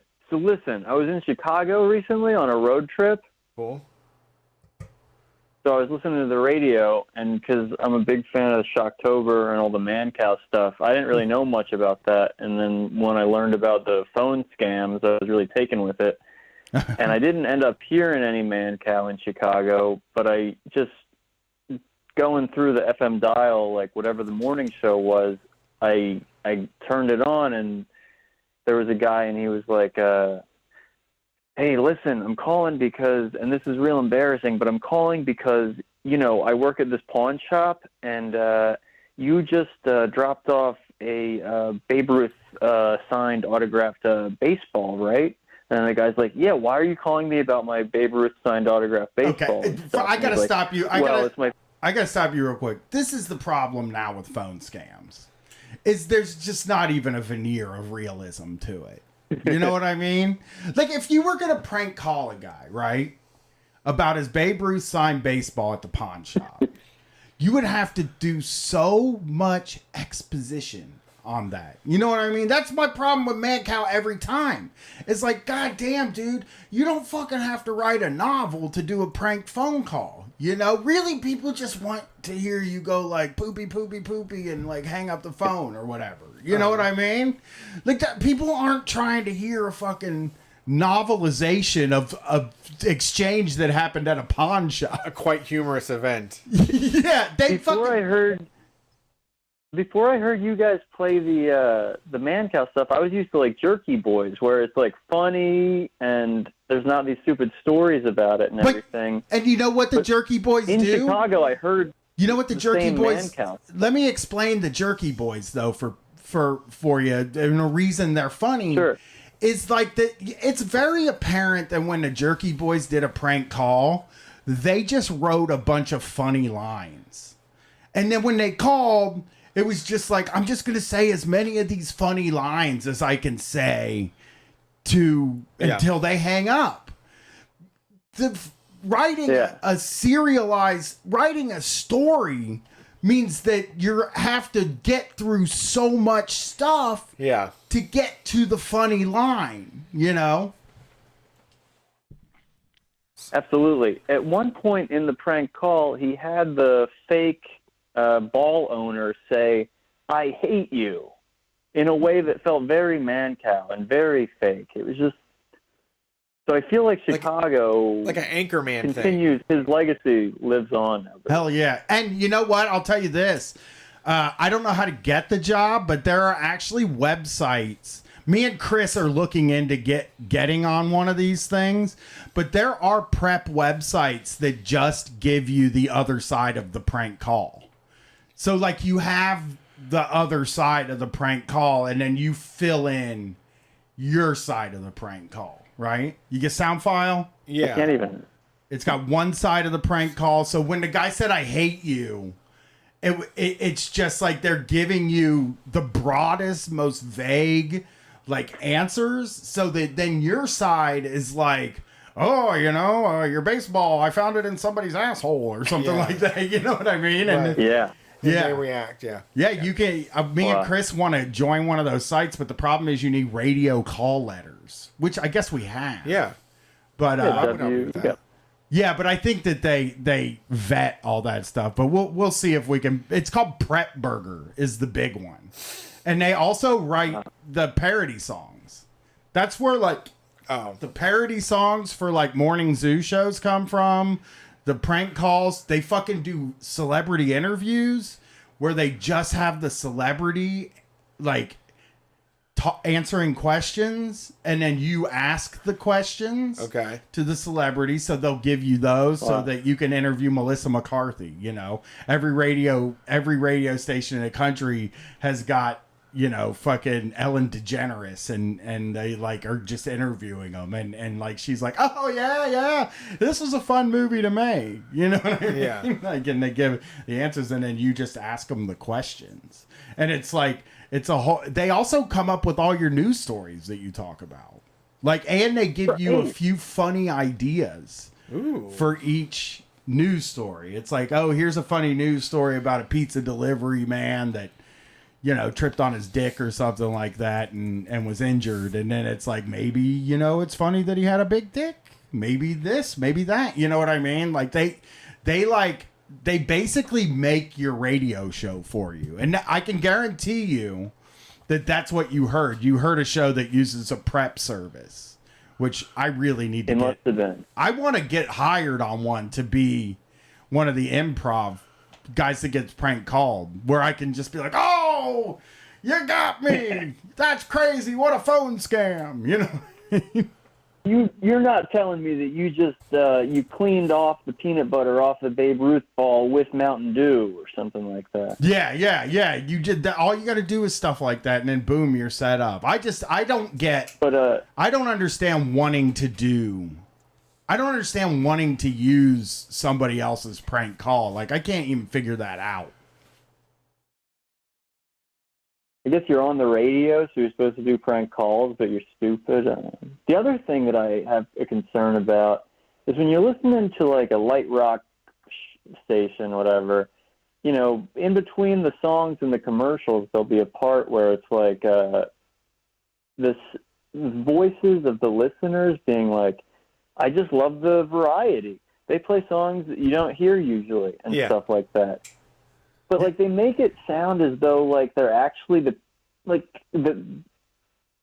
it's just actors saying it. It's interns. But they make it seem, what is that? I hate it. It's interns. You know what I'm saying? And like people in accounting and sales. Something I'll tell you, I mean, people, you can tell people what to think. Like if you just have some crabby sounding mom say, it picks me up in the afternoon, then some other crabby mom will be like, it picks me up in the afternoon too. Yeah. I mean, that's the whole conceit behind laugh tracks on TV shows, was that like they told you when to laugh, and it worked a lot of times. Like, you know, the most popular, I mean, The Big Bang Theory has a laugh track, and it's not funny at all.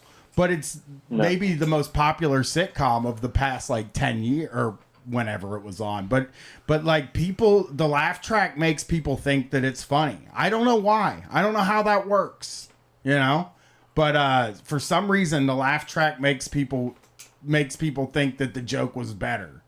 And, you know, it works on me too. If I'm in a movie theater seeing a comedy movie and everybody's laughing, I'm 100 times more likely to laugh than I am sitting on my couch watching the same comedy movie, you know? Sure. It's got the best variety. It's got they play the best songs of yesterday and today. Like a listener would say that. You know what I mean? Like 80s, 90s, and today. Like if you hold a microphone up to a random person on the street's voice and you're like, what does this radio station sound like? They're not going to say anything positive. It is crazy to I will agree with you though. It is crazy to listen to FM radio now because it is like such a fucking, it is like dead. It is just a wasteland. It's just really funny too because you flip through and like you can find out who still listens to FM radio, and it seems like a lot of Spanish speaking people. Yes. And a lot of I was Christian jamming that people. the other day. Yeah. And it yes, is mostly Christian and Spanish speaking people I've found. It is, and especially in the major more cities. than their I like the soul demographic stations, like the throwback population. classic R&B stations. I get down with those. I like the guys that let people do dedications to like their Oh, I girlfriend. love those. Yeah, that's good. That's good. Quiet Storm sorts of things, you know? Yeah, I turned on Blitz, The the hard really rock is station. that- I couldn't do it. I had to shut it off. The songs were too bad. Yeah. Well, I mean, you're listening to now this era's Blitz rock, and it's like, ooh, buddy. Well, lots of also just tired, hacky throwback songs. Yeah, like She Fucking Hates Me still plays on there 3 times a day. I love that one. I know what that one's about now. That's a get down for me. I scream that one on the inside of my new Prius.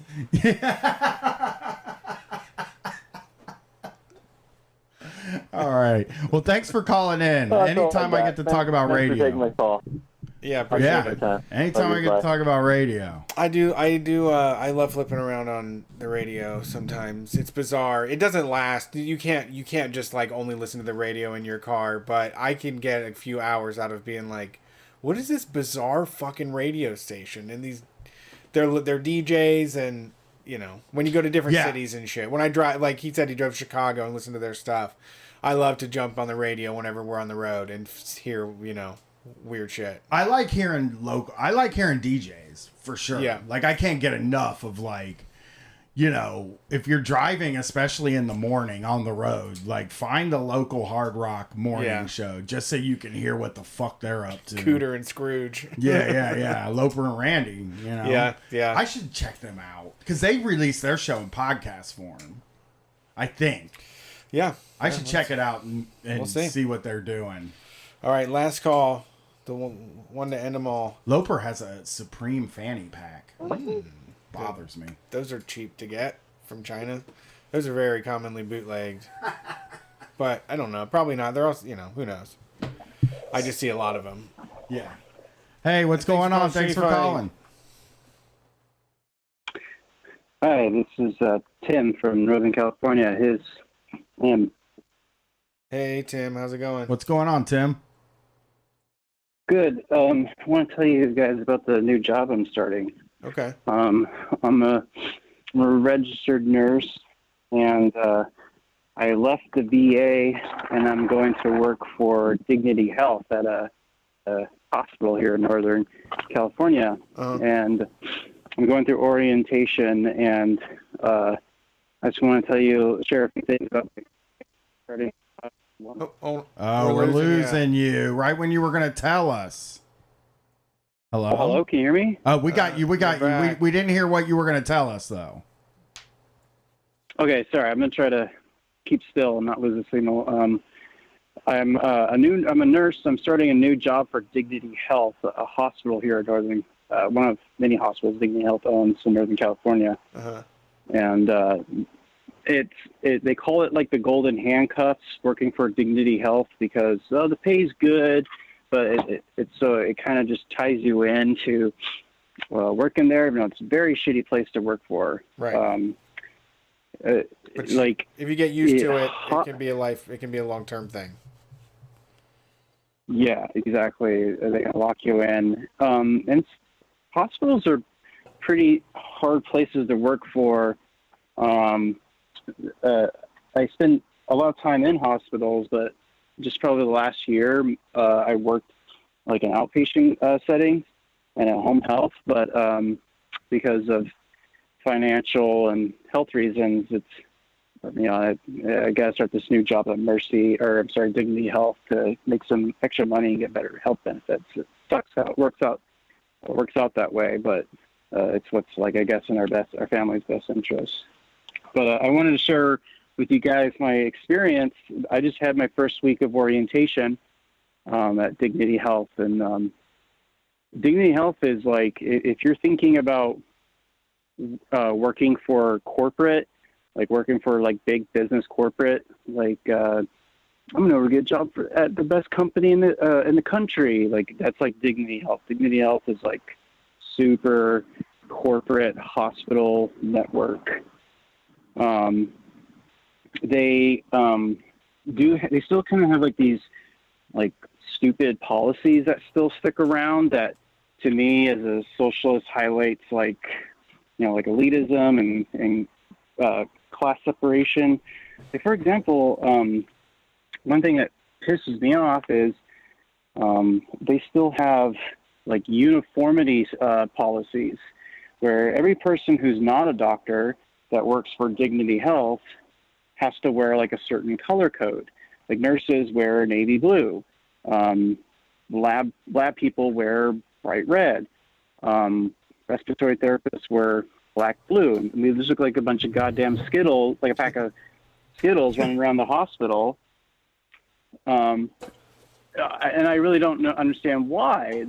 I'm in grad school trying to become a nurse practitioner, and these kind of things like piss me off. And so I looked up the evidence, and there's no evidence that shows that having like uniformity can help people become better decision makers, because they just see a color and they expect you to react in a certain way. It's like untrue. So I really don't understand why they do it, other than just to be like, I don't know, to create like class separation or something. It doesn't make sense. Doctors can wear whatever the fuck they want when they go to work, but everyone else has to wear a particular color. Yeah, it sounds like a holdover from a really old ass thing to me. Yeah, doctors can wear Jenkos to work. It sounds like it just seems like they hired some sort of mumbo jumbo guy to come in to reorganize their company in the 70s, and was like, people need to be put in boxes. We got to categorize everybody. Everybody's got their own color. You know? I didn't they just know. came like the color system is some book from 1968. I really didn't know that. Like, I just thought you got to pick your scrubs. I was always like, really interested in, or not interested, but I would always be like, those are some tight. Those SpongeBob scrubs aren't too bad. Yeah, you know? I'd be like, oh, Snoopy scrubs. That's definitely what I would wear if I was a nurse. Yeah, whenever I go to the hospital, I'm always checking out like what kind of scrubs people are wearing, and then I'm like, damn, I wonder if they make like Snoopy as the Red Baron. Like that's some fresh ones. Or like, wonder if they make Chester Cheetah scrubs. Yeah, that's what I would wear, Chester Cheetah. Just looking fucking fly in my Chester Cheetahs. Or if they make like leopard print, or like I want people to like really I've always felt this way. Like I like restaurants where they don't have uniforms more, like infinitely more than restaurants where they do have uniforms, you know? And like I like places where people can bring a little bit of their self into what they wear to work. Yeah, it's like, oh, thank God a Garfield fan is here. I feel a lot more comfortable now. I would feel comfortable with that. You know, Powerpuff Girls, Mojo Jojo. Or you just, know? a nice festive, just like a turkey one for Thanksgiving. You know? A turkey. Yeah. Right around Halloween, you could wear ones with like Jason's on them and Freddy's on them. You know what I mean? You know what I mean? Maybe a bunch of Mike Myers floating heads all over your scrubs. Maybe even one that looks like you got slashed by a Freddy. You know what I'm saying? Yeah, like a big wound. Like a big wound across the chest. Like, damn, you won't believe this. You're in here because you have a kidney stone, but I got slashed by a Freddy. And then be like, oh, I was just fucking with you. Yeah. You know what I mean?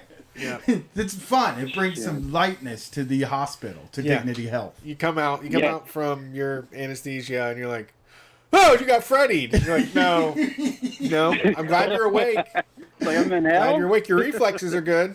These are just some funny scrubs I got at the scrub store. Brett, let's get into the scrubs business. The funny scrubs biz. Yeah. Maybe even make ones. Oh, dude, I just thought of ones where you put a brown spot, like, on the butt area. No. Yeah, it's funny. It's a joke, though. Like, as a joke. It's like a whoopee cushion. That's too much. It might be. But some people, like, have a real dark funny sense of humor. Also, you know? it does make into that. It would make people feel better about themselves, because they're like, well, at least I'm not that guy, that shitty-ass nurse I saw earlier today. The nurse walking around with white scrubs with a huge shit spot on the back. Yeah. You know? No, yeah, I wouldn't be into that one. Or like a hypercolor, even. Hypercolor. I found a website that you can get shirts made hypercolor. Like you can get hypercolor shirts with stuff printed on them. Yeah. Yeah, and I was like, I'm going to show this to Brett, but then I didn't. Because they probably are too expensive. They're not union. But like, yeah, me and Brett are going to get into scrubs business now. That's where we're going to make our millions. Oh, you should do it. There's probably a market to corner for male nurses, because there's like a lot of like nursing fashion industries out there, but they're all catered towards women. But you know, it's justifiable because I think like only like less than 10% of the nurse workforce are males. But I got you. I buy I got you like shit that caters towards me. Yeah, like with cowboys on it, or like No, you can do a Western shirt. Yeah, we can do a race jacket. We can make it look like a racing jacket, Racing- like you're sponsored. yeah, football teams. You know, you get some football teams. Maybe you could get even an Ozzy Osbourne one. Just some yeah. Ozzy Osbourne scrubs. I would start wearing scrubs if they did this. Yeah.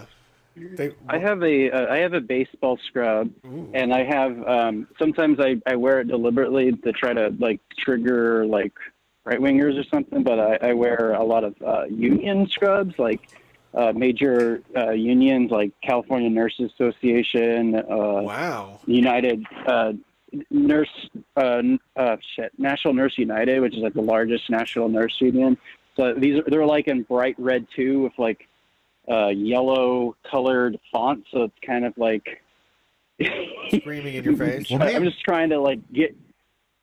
Sorry, me and Brett are looking trying to get a reaction out of the boomers. Me and Brett are looking to make some money, so we're gonna also make MAGA scrubs. Just some Make America Great Again scrubs. You know, and Biden I'm afraid scrubs. they already exist. And also some RBG scrubs. That's No, where no, we're gonna you sold fucking out. rake in the RBG. cash. Oh, yeah. You know, Yeah, those will go. Those will sell like Ruth Bader hotcakes. Ginsburg scrubs, dude. One that looks like her head is just like right here on your shoulder. Have you seen those car decals they made? Dude, I'm going to tell you this. They made car decals that make it look like Ruth Bader Ginsburg is in your back seat. So like you it's can like a stick it on silhouette the of her back head? window, and it's like no, it's her. I mean, it's her whole face. You can like look right at her. Oh. It's wild. It's sad. It looks like she's looking out the window at you. And you're like she's a kid in the very back, like Yeah. about to throw pennies. yeah, like what kind of what fucking sickness do you have, sir or madam? Yeah. You know? Yeah, that's a weird impulse. Which is also Breaking Bad scrubs. Those would Ooh, probably yeah, make a buck or those would two, be a dude. hit. And Sopranos Oh, yeah. ones. Sopranos ones. Or I just thought of one. Scarface. Scrubs that look like a zoot suit. Yeah. Right? Yeah. Yeah. Pinstripes. Well, with the Sopranos collection, you'd get the bowling shirt style, and then you'd also get like the fancy like Versace shirt style, like the Furio wore. It says Bada Bing on the back. It's got the Bada Yeah. Bing logo on the back. So the bowling shirt like is a Bada Bing. You know? Yep. But yeah, the Furio shirt's a good idea too. Yeah, we're gonna make some scrubs. Don't worry. Yeah, we're fucking already pivot. We got our stimulus. We're gonna put it in The- new business ventures. Yeah. The bowling one, that's a brilliant one. Yeah. I wanted to one quick thing about the uniformity thing and workers, and I found in my graduate studies. I don't know if this is true to non-healthcare workers. Oh, you're breaking up. But in my research, Wait, oh shit, you're back. No, we got you. You're back. Can you hear me? Okay, Yeah. okay. I don't know if this is true for non-healthcare workers, but in my grad school studies, the evidence shows that if you allow people to pick their own fucking scrubs, they're happier and indirectly like more efficient and safer. They have like less like adverse events, is like basically our term for mishaps. Yeah. It just makes people happier if you give them that kind of liberty as workers, even though there's like no, like it's not like you're necessarily getting paid more, but to have the kind of freedom to wherever the fuck you want to work makes people happier and better workers, or makes them happier at their job, I guess. Yeah, I don't know if believe it's me, all and I agree, and I just think- for healthcare workers. We're gonna put that in our ad copy. Actually, that's something we're gonna actually put in the ad copy for the scrubs business. Yeah, say who wants to go to a disgusting hospital where everybody's just wearing bland green coveralls and everything's Yeah. all like Yeah. you know surgical. Like, we need a little bit of pop of color in here. Yeah. you know? Yeah. We need we need like, Christmas scrubs. Patients want you to be. They want their experience to be like more personable. Yeah. And they don't feel that way when everyone's like a fucking drone, dressed like a drone in the factory. I agree It with is a you. unique place because you're wearing the same. You do have a uniform that like it has to be a certain material cut and all of that. But like the fabric is like, why not? Why not have it be something that makes you feel good? You know what I would do if I worked at a hospital? This is just a little thing I would do for myself. You know, is I would get one of those long doctor jackets, but I wouldn't I would just wear it into work. You know, Like, no, this is my personal jacket, and then take it off and like, you know, like if somebody stopped you, I was like, wait, you're not a doctor. You're like, I know, I'm taking it off. This is my personal jacket I wear outside of work. You know, I just like how it feels.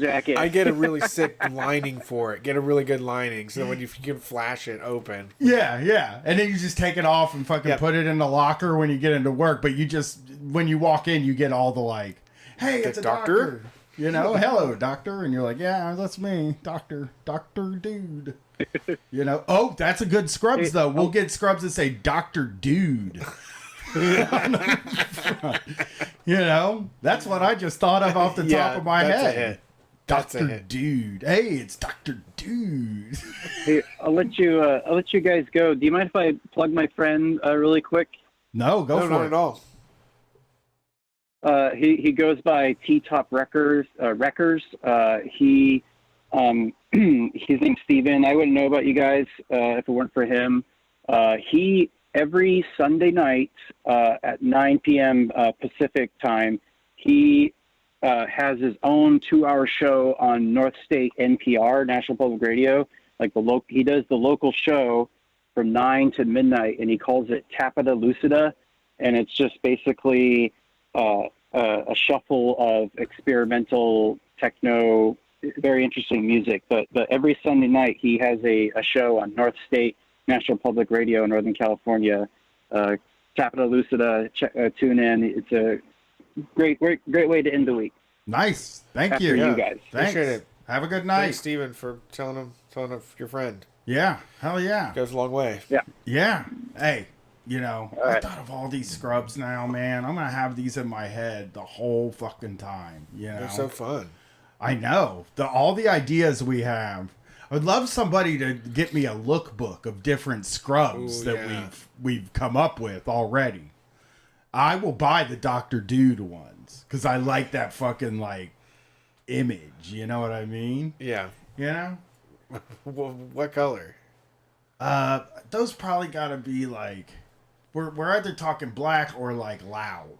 You know what I mean?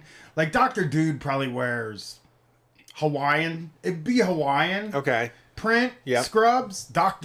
And that's what he wears. You know.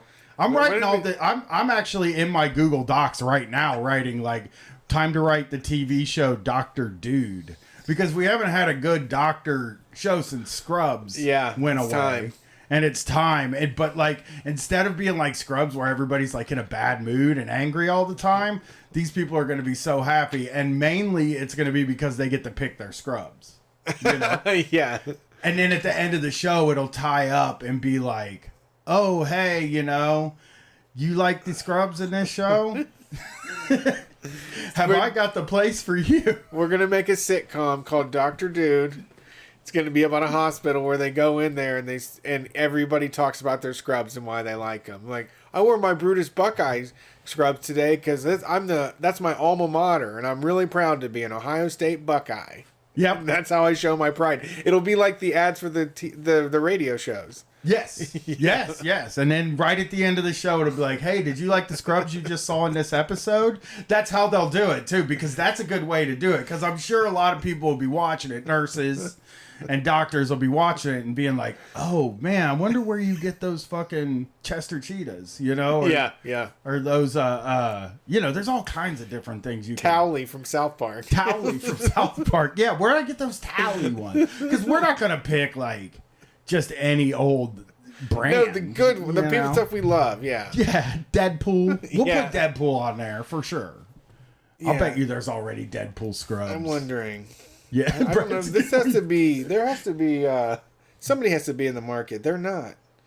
Deadpool Scrubs. I already thought of what the Deadpool Scrubs would look like. Up near the chest area would look like titties. And then it'll be Deadpool on your stomach going like this.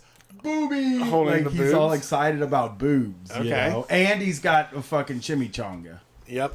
He's got a chimichanga. I don't know why that I have a screenshot in my phone of Deadpool going like this and saying boobies that I'm just like, one day, man, there's going to come a reason for me to use this and I'm going to use it. One day someone is going to wear that image in surgery. Maybe even one You're that like, says hey, like, we're relaxing too much. I'm sorry. Before I take that anesthesia, what's he wearing that boobies thing for? Why does he have that? Is he cutting me open? maybe even one that says, you think you're having a bad day? I'm also a patient. You know what I'm saying? Like I escaped. Oh, you know? yeah. Yes, just something like scrawled in letters like crayon that says don't tell anybody I'm one of you. I'm also a patient. Yeah. Yep. People fucking love it, man. People are sick bastards. They are super sick. They're in a bad way. They need just a real funny joke. They just need to see someone with like a saw trap. Yeah. Like they have a scrub with a saw trap all over the front of it. Yeah. Nurses love saw. Oh god, that's one of the things because they're like, that's how it would really happen if you. They like to correct the movie. Yeah. Like, no, that's not what happens when the tragus artery gets hit. Yeah, I've seen it. I've seen one. Then they stop it and they pause it and they tell their partner. Like I've seen one of those before, and it's not happening. That's not true. Yeah. Well, I think we got a hit here. All right. We could probably do scrub of the month, maybe. Fuck, dude, it would be scrub of the day with us. We just have so many fucking deal ideas, of the day, dude. scrubs. Yeah. So many ideas. We'd have 360 fucking. I'll tell you this right now, and this would be kind of our slogan at the top of the page. It would say 367 scrubs per year because it's like these motherfuckers are doing more than one a day. Yeah, dude. We do it like every 23 hours, which squeezes some extras. yeah. People would go nuts for that. I'm surprised no business has done that. You know. I don't know. I don't think maybe people that want to be nurses aren't sickos. They are sickos though. Maybe. That's I don't why they do know. that. I mean, it's worth a shot though. Yeah. Okay. Mr. Okay. Hanky, the Christmas poo. Yeah. When you brought up Tally, it made me think of Mr. Hanky, the Christmas poo. Oh, Peter Griffin. Yes. Yeah. All of the greats. And I don't know how Brian- you use the. I mean, is this illegal? But here's what we'll do. The chicken from Family Guy that Peter Yes. fights. Yeah. We won't do Peter because that probably costs more money. Okay. We'll do the We'll chicken buy that rights he to the fought. And chicken. everybody is like, oh shit, I remember when he fought that chicken. That was crazy. we That was loved like 3 minutes long. We you loved know? it. It was incredible. All right. Willy Wonka and the Chocolate Factory. Maybe even, Everything in the world. maybe really. even scrubs that look like a Snickers bar. Okay. You know, it's just like the Snickers logo, like just the whole all over print, you know? Okay. So you look like a walking Snickers bar. You know what I'm saying? Like the candy wrap. People love Snickers, dude. Yeah, I've heard that. It satisfies you. Yeah, it really does. I've got so many. We get Bryceus, get Wavy to make some scrubs. Okay. You know, that will be one set of artist scrubs release, one day. one of ones. Yep. Well, yeah, something like that. Yeah. Supreme ones, of course, we'll get some of those. But then we'll also get like serious ones too. You know? Yeah, like what? I don't know, like JFK. We'll get some JFK ones. Nonfiction, our new nonfiction line of scrubs. Yep. Yeah, we honor heroes. The dinosaurs, but with feathers, like the feathered dinosaurs with feathers. Yeah, you know what I yes. mean? Not Yeah. the fucking. We're like Roll up the yeah. Go ahead. Sorry. We could do T-Rex. You know what I mean? We could do the fucking regular dinosaurs, but we're doing the actually correct dinosaurs. Yeah, if you're a pediatrician and you rolled up into the room like that, they're like, "What? Dinosaurs had feathers?" And you're like, "Well, let me tell you an interesting fact. Dinosaurs did indeed have feathers." Yeah, Jesus ones, just straight up, just Jesus on them everywhere, like all over. Okay. You know, so people could be, because that's something like when you're at a hospital, you want to see Jesus. You know, you think it would be helpful? I think it would help. Yeah, I think it would help with any operation you're doing. Maybe even for the real sicko fucking doctors is the COVID-19 like germ. Oh no, that would be for fucking like T-shirt hell type people. You know, you remember T-shirt hell? Yeah, this would be Scrubs hell. Scrubs hell. We'd have a section of the website for like really edgy people. You know, where it's like, fuck, dude, this guy's fucking scrub pants are the Twin Towers. You know, each leg is a tower. Yeah. You got a fucking plane coming down like the chest and stuff. I just came up with that. Yeah, that'd be a hot fit. I'm sure you would keep your job. Freedom of speech, freedom of expression. Let people wear what they want. Yeah, that's the thing we're talking about here. I'm sick No of this more color cancel coding. culture, Yeah, stop you color know? coding. And this cancel culture about my Scrubs ideas. I'm sick of it, you know? Yeah. We got to come out against cancel culture before we release the script. QAnon ones, you know. Okay. I guess Jeffrey Epstein ones, you know, for people like him. Sure. I mean, whoever's a customer. Well, thanks for listening to our show, Street Fight Radio. It's been a great 10 years. We'll be, you know, wrapping this up and investing in other more lucrative ideas that you may have heard on the show recently. Thanks for being here. Follow us on Twitter, we're Street Fight WCRS. Follow us on Facebook, we're Street Fight WCRS. Follow us on Instagram, we're Street Fight WCRS. Follow us on Twitch, we're Street Fight Radio. And goodness gracious, I will be doing some more streaming. I'm going to have a lot more free time in my life. And I have to play some catch up and talk about new stuff that's going on with Street Fight and where we're going next from here, but that'll be coming to you soon. I just have to get my life together, and I'm working on that. So